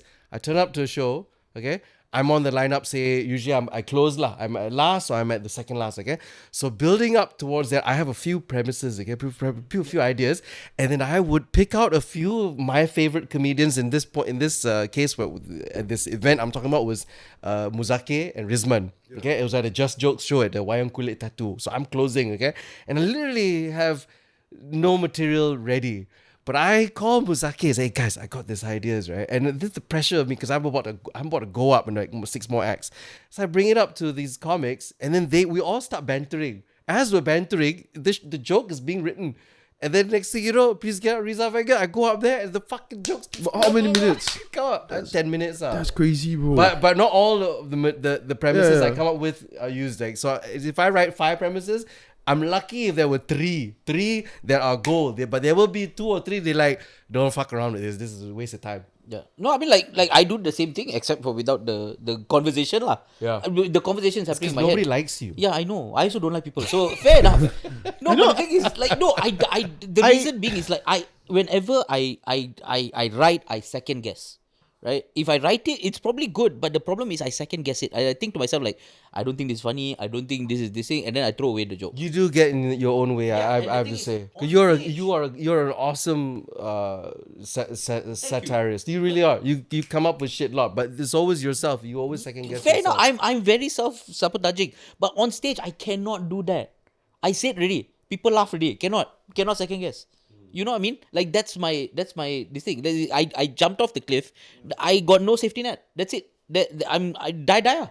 So you just keep going like, even though you know that I don't believe in this shit, and then you basically I No will lah. sadly admit that I'm Eat the shit completely lah. the opposite lah. No, of course. There's I'm no right or completely- wrong way. I'm supposed to perform like very well on stage and off stage like sucks, right? I think I'm much better off stage, like doing like whenever I go on stage I'm like, shit. This is an actual feedback I got from somebody about Chiho. Okay, so they wrote to, this is one of the regulars at Crackhouse that now is regulars at whatever show I do. Said Chiho came up to us at one show before he was about to go on. He was like, "Hey, you guys again? Hey, what jokes did I do last time you saw me? And then we told him, and then he says, "Okay, I won't do those jokes tonight." And then he went up there and did a completely different set. That's how good of a writer he is. That's how much material he has in his memory bank. so you Did you try 4 to hours. like break a world record at one Yeah, point? at one point, but it's just fake lah, and it died and failed because I don't think I was prepared for it. Like, well, that was basically What my first record? attempt to do in my first ever solo 100 show. jokes in 1 hour or something. Yeah, something like that. I think I have at that point 300 jokes, but it's just short one-liners, and I'm not sure what the record. I think the world record is like 600 and something like that by Tim Wine. Okay. Tim Vine. In 1 hour. No, in 1 hour. But Tim Wine also in one can, show, if you're from Tim Vine. Kapong. Yeah. But Malaysia don't have the record. But I didn't know I have to pay $5,000 to Malaysia Book of Records. Malaysian Book of Records. Malaysia Book of Records. 5,000. $5,000 at that time. Oh, so it's always like that, lah. And you Yeah. want to break. Okay, this is And I have to invite a VVIP to witness, Yeah, no, and this is how Guinness Book. Who's the VVIP? Yeah, so Whoever at that lah. time, the most famous person I know is Douglas Lim. So I had to hey, Douglas. No, but this is how Guinness World Book of Record makes money. Really? They make money by officiating records. So if you want a record to be officiated, you have to pay, I think it's 15,000 USD. No fucking way, so expensive. They had a Yeah. meeting and then they realized, hey, your fee sucks. So they No, yeah. So they They have their own 15,000 meeting. USD. Like for instance, when we did the Spider-Man costume thing, they What's that? paid. No, what was that? Okay, so Sony, when the release of Spider-Man Yeah, the Multiverse. Multiverse, they did a stunt in Klang, out of all places. Most people dressed in Spider-Man suits, right? How many? The last this thing was India with 500 people, and I cannot imagine how India had 500 people, right? They could have had more, but we had we wanted to do 1,000, but we got 800 something. Okay. So we broke the record, but then it was broken again in somewhere else. What do the Spider-Mans do? Nothing. Just show up. Everybody have to be fully dressed as Spider-Man for 5 minutes. That's it. That's all. In one place. In one place. And we had 800 people. Okay. So, and we broke the record. But the thing is, to officiate this whole thing, you have to pay 15,000 to USD. Guinness. Yes, USD to Guinness World Book of Records for them to show up and say yes. Dude, so no wonder the records are getting stupider and stupider. Yes. No wonder, I was thinking like, what's happening? Where's the quality control? Dude, if you have 15,000 USD, right now, we can break the record of longest podcast. No, I don't think I can, bro. I don't have it in me. I gotta go pick up my kid, actually. Okay lah, so I guess not lah then. Yeah, okay. You want me? You have to go now. I can send you off. podcast on. I do like rolling people just coming in. Who's the best female comedian? There's not many to choose from, to be honest. Yeah. But yeah, Charmaine by far is the most experienced. Not Joanne. Prolific as well. I mean, of course, Joanne is. No one talks about Joanne because it's already staple. Joanne is already like, you know, who's the best comedian? Harith Iskandar. No, Got you. Yeah. So yeah, I mean, I would say, but I would still prefer Charmaine to Joanne. Okay, I've never seen Charmaine, but I think it's quite a few of younger comics, girls. Yeah, Newer I mean, there's ones. Bella. Yeah, and I don't know. They should be like in the other shows more, I suppose. Yeah, I mean, Because the newer ones coming through. I think there's a few, one or two that are doing very well. I realized that they always like do their own thing, which is nice, but they also don't feature much in the shows, and I'm not sure whether it's a producer thing where they don't get invited, or they don't invite themselves to Well, the it's very shows. difficult to say also, because at the end of the day, I mean, it is up to us to provide a safer place. for Yeah, women yeah, to be yeah. with. And it's very difficult. It's very difficult for a girl to come into a group of fucking 20 men. Yeah, man, Yeah. I understand. And I completely understand, but it's just that I don't know how to make it better. Don't know who to trust. Yeah. No, and not only that, but I don't run the open mics anymore. Yeah. So I can't, be there to kind of like, oh, this has to be changed. Can you stop being creepy?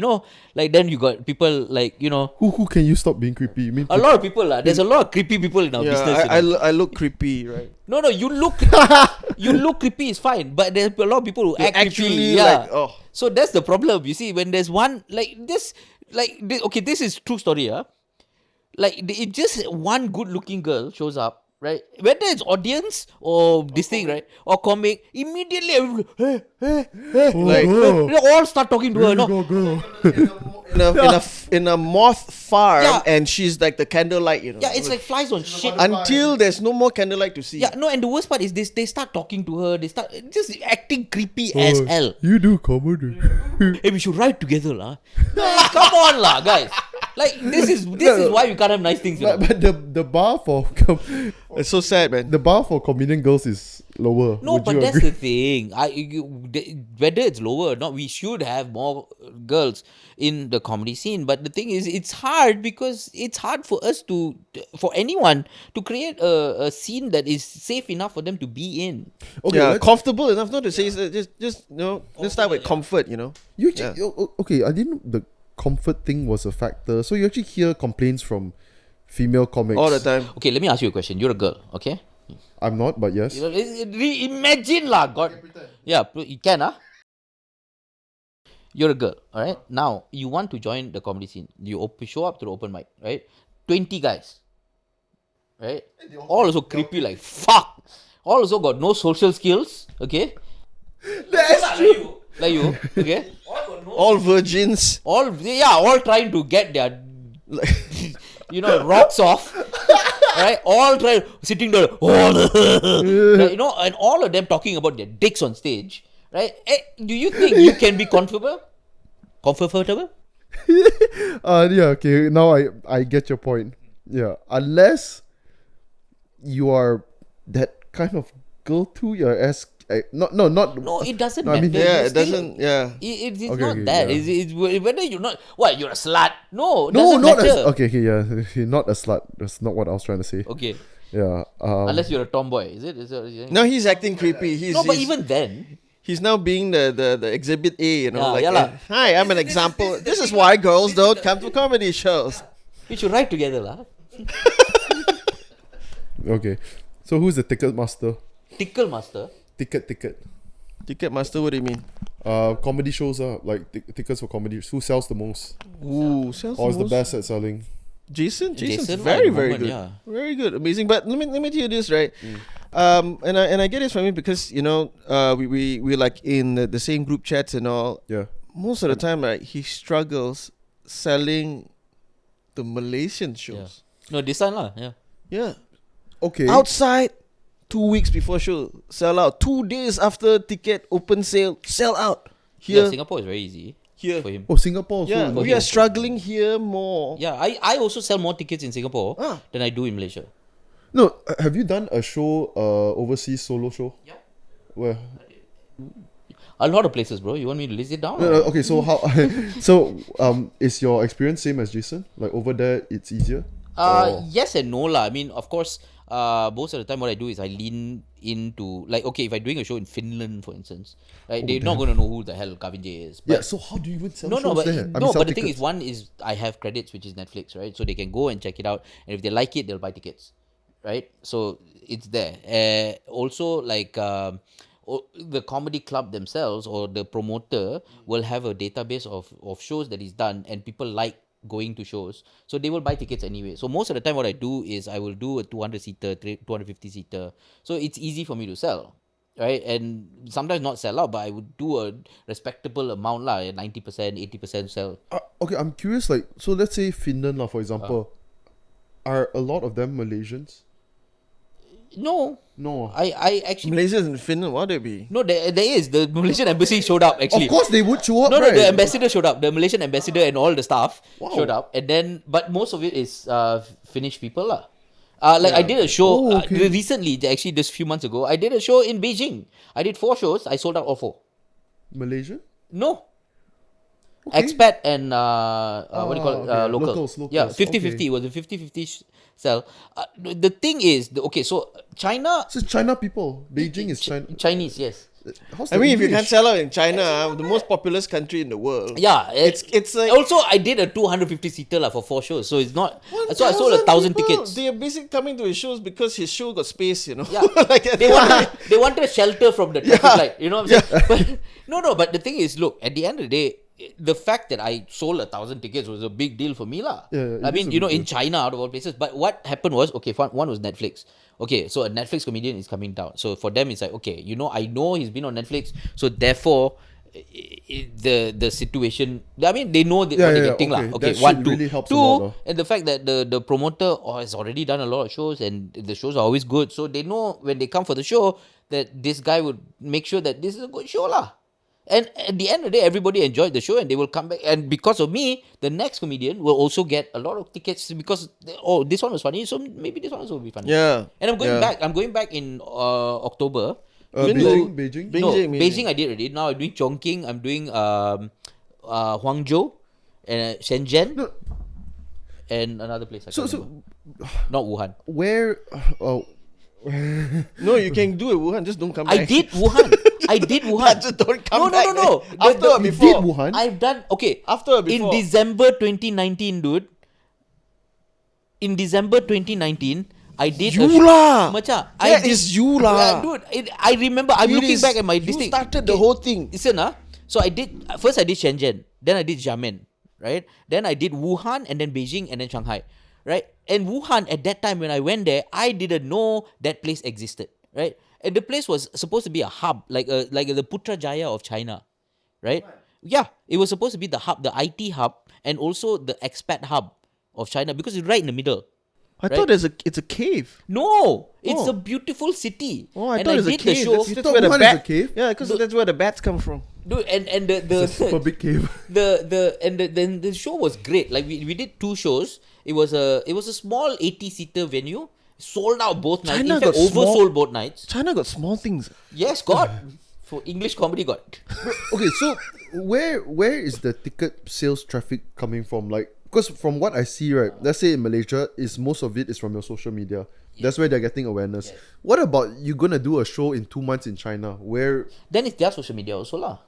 okay, they are the one promoting. So Yeah. most of it is from their side. Is Yes. it the comedy clubs The or the promoter lah, organizer? Yeah. Oh, okay. No, you kind of have to go through their database. Like, of course, I post it in my social media as well. So maybe 1 or 2 tickets. Like, I mean, I'm not saying that if I post, I will get like 20, 30 tickets. No, but I'll maybe get a few here and there from my social media. But most of them will be theirs lah.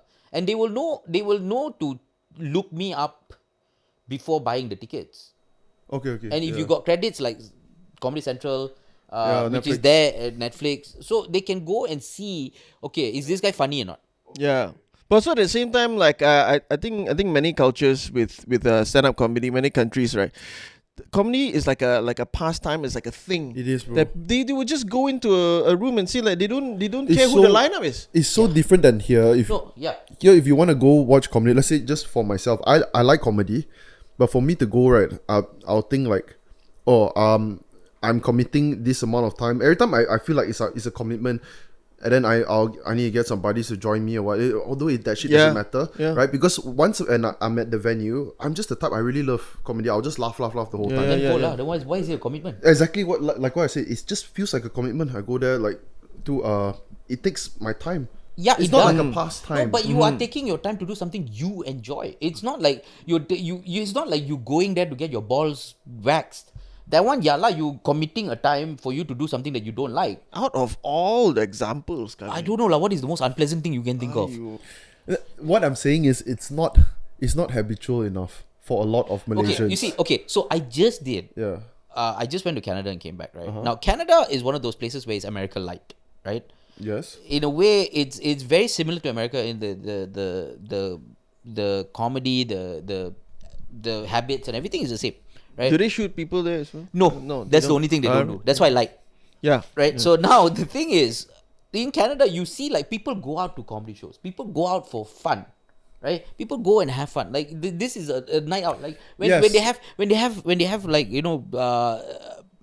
stag nights or hen do's, Yeah. right? They go to a comedy show and they go laugh first, Okay. and then they go and drink themselves silly. Okay, it's like here. If you want to go out to a bar with your friends, sometimes people will, instead of going to a bar, they'll just say go to a comedy club. Yeah, Like I'm saying in the no, other start countries. with that. That's like the foreplay, and then after that, go and drink lah. That's the thing. You want to go party? Yes, go to the party, but come to a comedy show first, and then after that, go to the party. But you see, in Malaysia, Canada, okay. right, in Toronto when I was there, right, they had shows like, okay, so the comedy club will have 8:30 show, and then they have 10:30 show, right? In the weekends, they have another show at 12:30 also. Mm-hmm.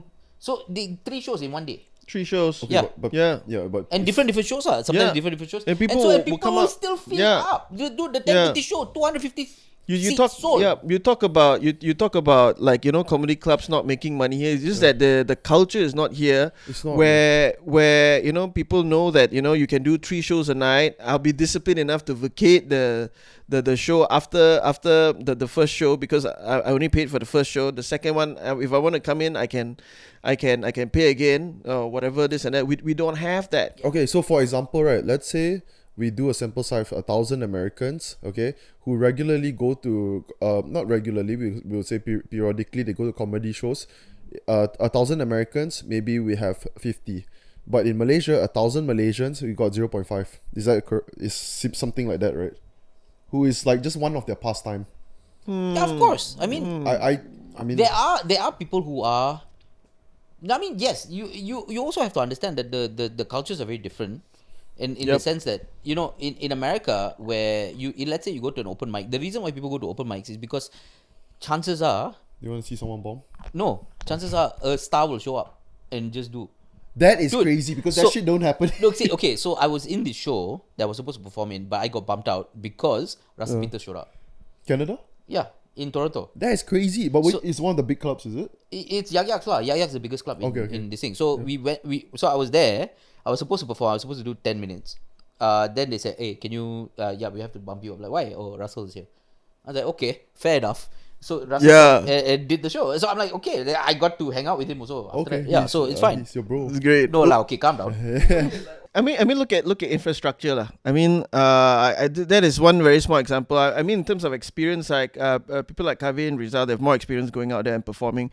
But the very, very limited times where I was like out of the country and perform, I can immediately see the stark difference, you know, between our country and also you know, other countries. Like, I give you one example. So in Hong Kong, they have a civic center that has a theater inside it. All right, we also have a civic center with a theater inside it. Hey, but what's the difference? That civic center is located above one of the train stations. And when I say above one of the train stations, I'm talking about you coming on a train, walking up a stairs, right? And that door that you come out from into the streets, you know, from the station, right next to it, there's another door, and that's the entrance of the civic center. And there's Imagine the advertisements convenience everywhere. if we have it in Malaysia. And that civic center, government owned. We go inside there, sound check, half an hour, everything sound check done. Why? They have everything is switched on. And I can see for the first time, I remember tears like rolling down my eyes. I've not seen such a complete theater with all the lights working. Every bar, the light is working. Which country is this, sorry? Hong Kong. Hong Kong. Hong Wow. Kong. And then and in Malaysia, they'll be like, yeah, we have everything lah. But then when they switch on, there'll be one light that's blinking lah. This light only got blue color. Yeah, and then not only that, I went into the dressing room, and in those some dressing rooms that they like to stylize it, you know, with all the bulbs around the mirrors.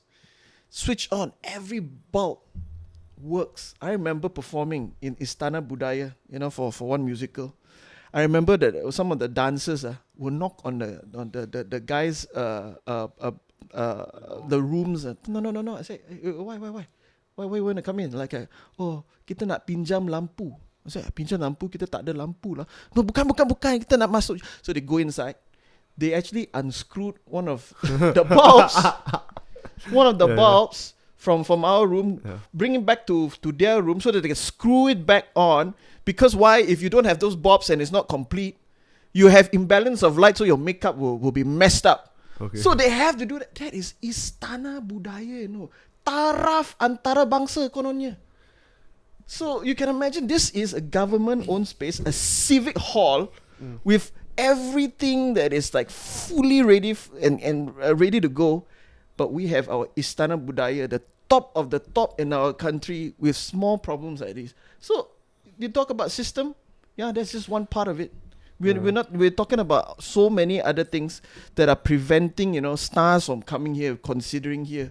And as long as Singapore is just right below Johor, they will always say Singapore. Imagine Because if everything there also. Imagine well if I were to clip whatever you said lah. Balik negara China. Yeah? Of course. Go ahead. Yeah, Do you know why? I can tell you there are tons of theaters in China. You Yeah, of switch on the course. light, everything works. Yeah, no. At the end of the day, don't need. In Singapore is same. Like if you go anywhere, even in Indonesia, they treat art with respect. Different, yeah. Well, if you're someone voicing out, right, what I was saying is the response is gonna be, if you don't like it here, then go to that country. Yeah, but Yeah, it's easy for you to say lah. It's not like I want to. It's not It's like I. better for it's, everyone, bro. It's not like I asked to be born here. It's not like I asked to be a citizen here, and it's not like I can just go back to India and say, "Hey guys, I'm back." Yeah, You know, it doesn't work like that. you don't have a citizenship. You don't have a citizenship other than Malaysia. I was born here. It's not like it's a lottery of birth. At the end of the day, you cannot say, "Oh, you don't like, go lah." That okay, fair enough. Then No, it is. how about you don't like, you go lah? You wanna? I mean, now we're now we're talking about you what this disliking someone who has no choice, like didn't choose or where he was born. Yeah, which doesn't make Look, this is any all. sense. The worst part is I've never had anyone say that to my face. Say what? Balik, Cina. You're Have you? absolutely Yeah, same right. lah. You're absolutely I've right. never Yeah. had anyone. I mean, I've met racist people, right? I have met racist people. I've met people who have biases towards different races. I've met Chinese people who don't like Indian people. I have met Malay people who don't like Chinese people. I've met there's all. I've met my family who have very colorful views of the other people. The other Colorful? races. Are you being sarcastic or No, colorful as in Good, no, Oh, no. The colorful sounds positive, man. no, it's not. No, it's not. So what is colorful? Walao, I have to explain everything to this fella. Colorful, it's just Our sound guy wants to get on the Oh, podcast. okay, He has opinions about that.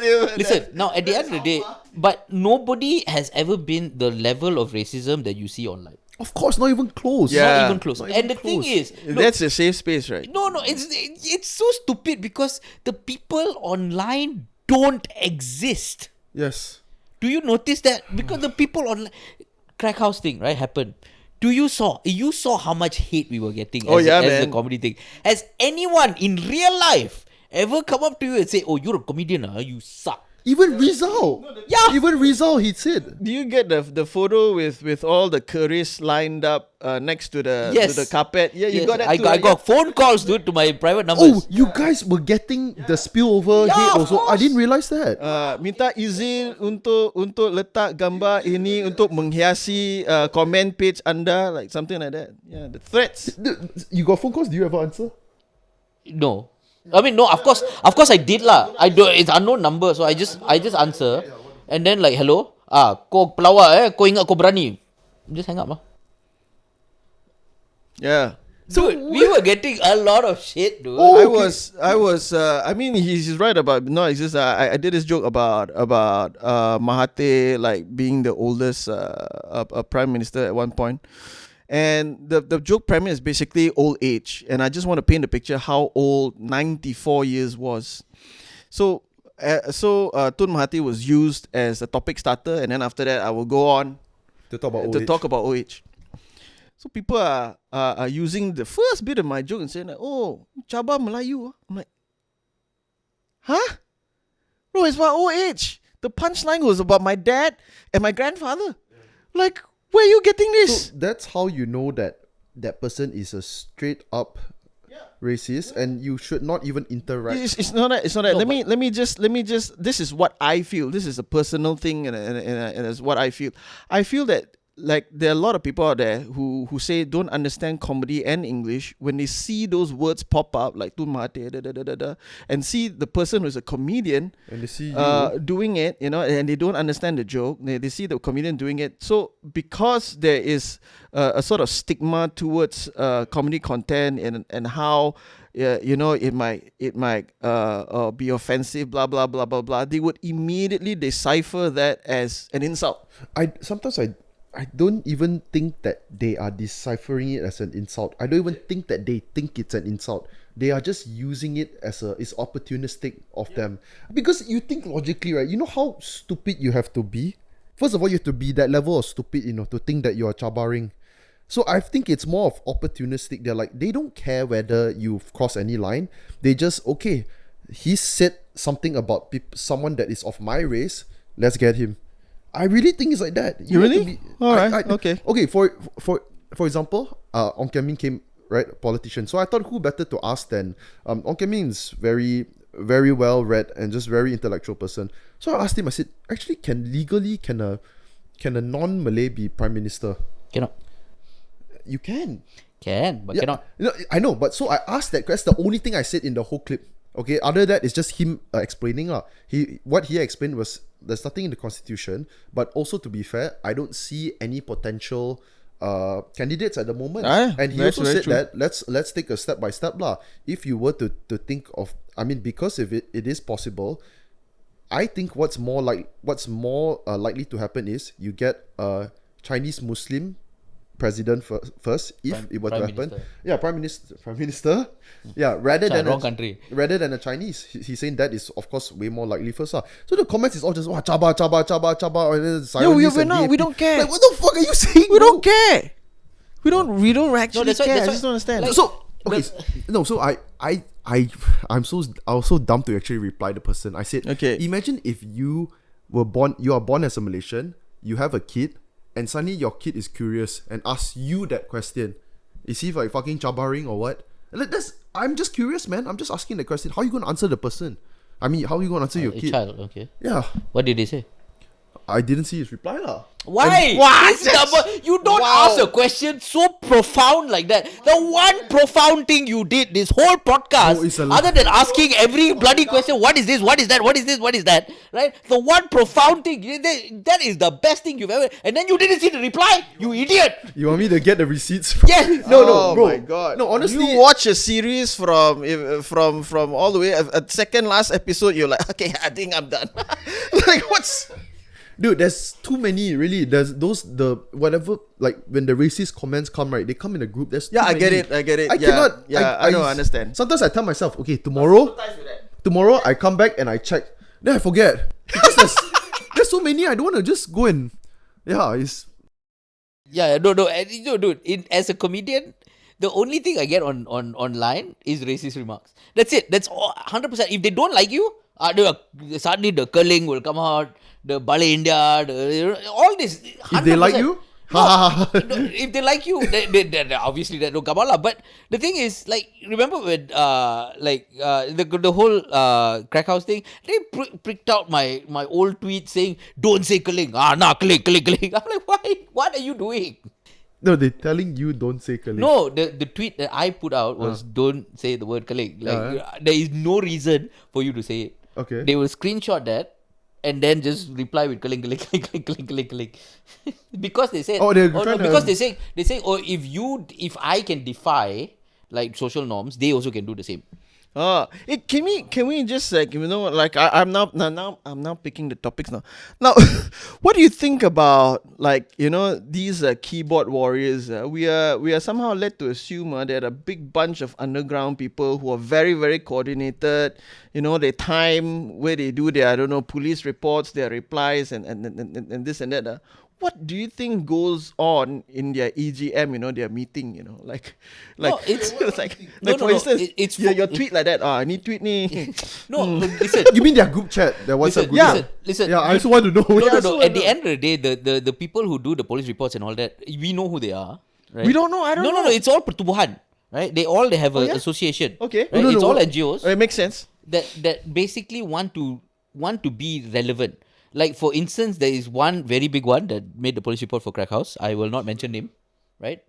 Did you just mention the name? No, right? Okay. So anyway, what they did was they want to be seen as the savior.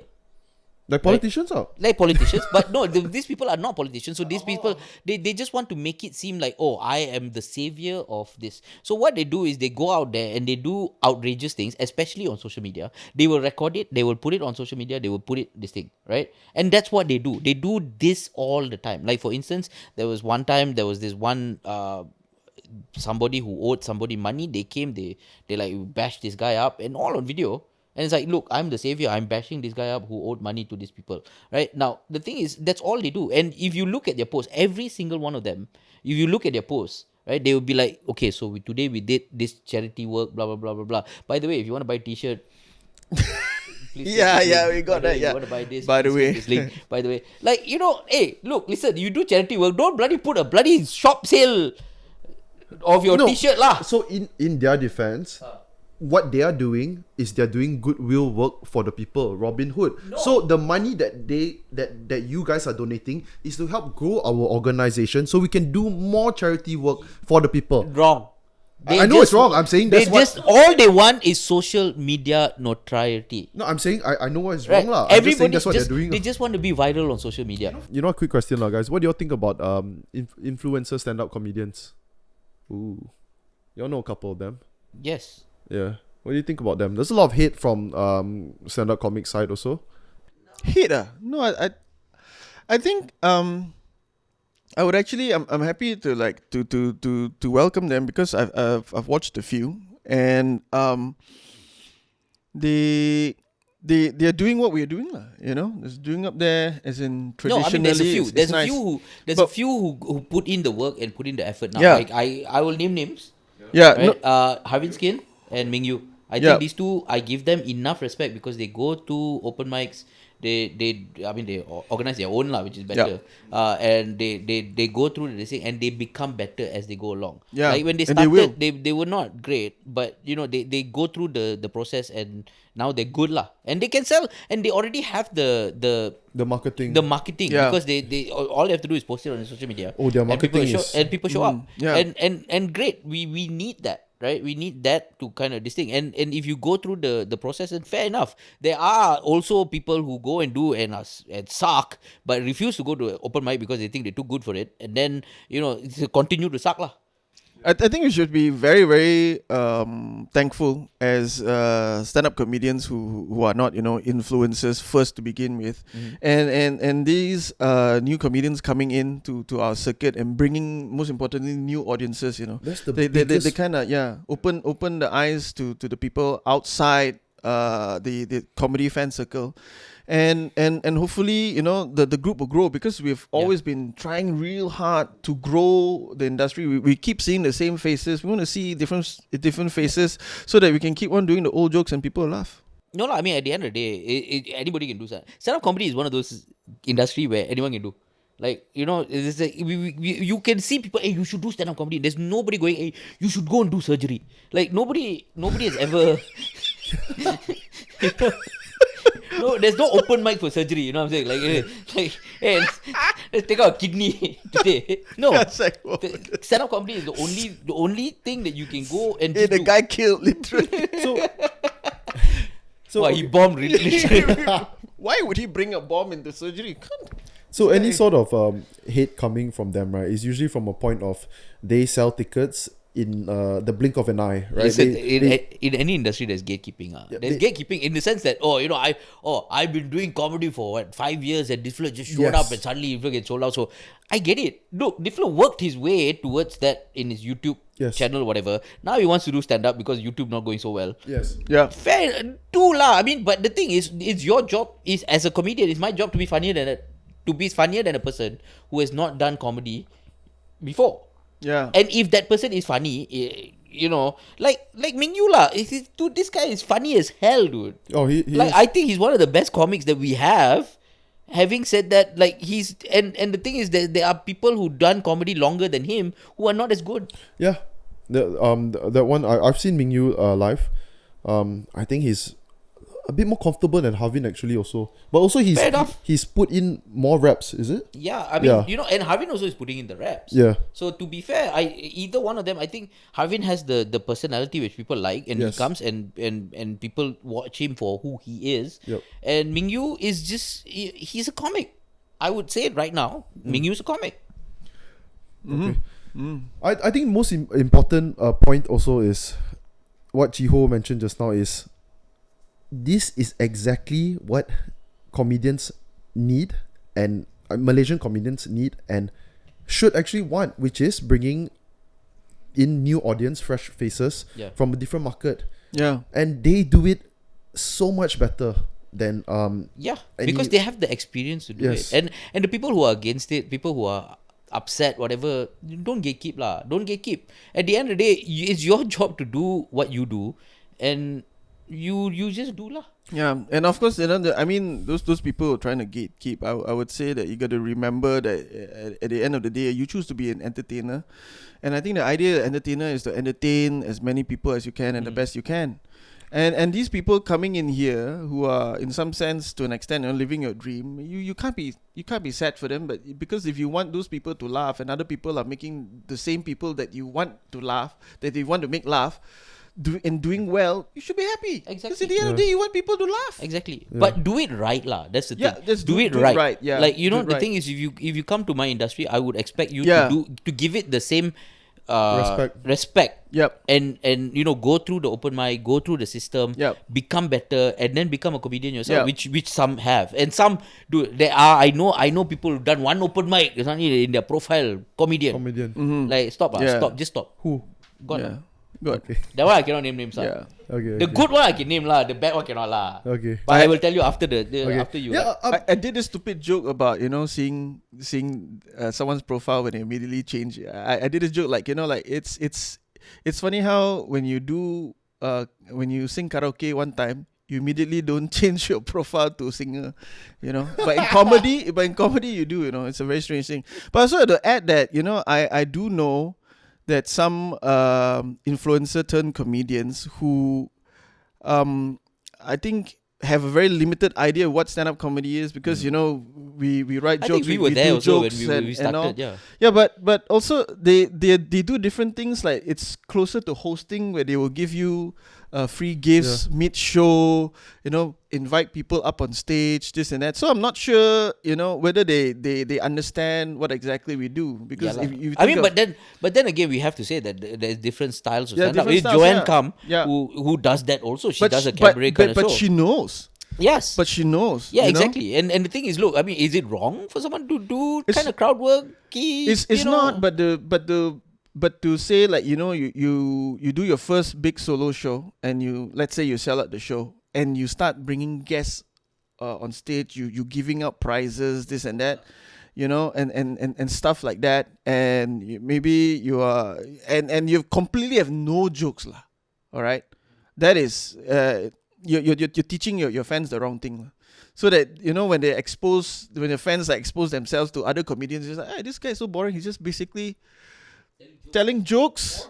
I didn't even get any dog gifts. Oh, Yeah. Also, no one is.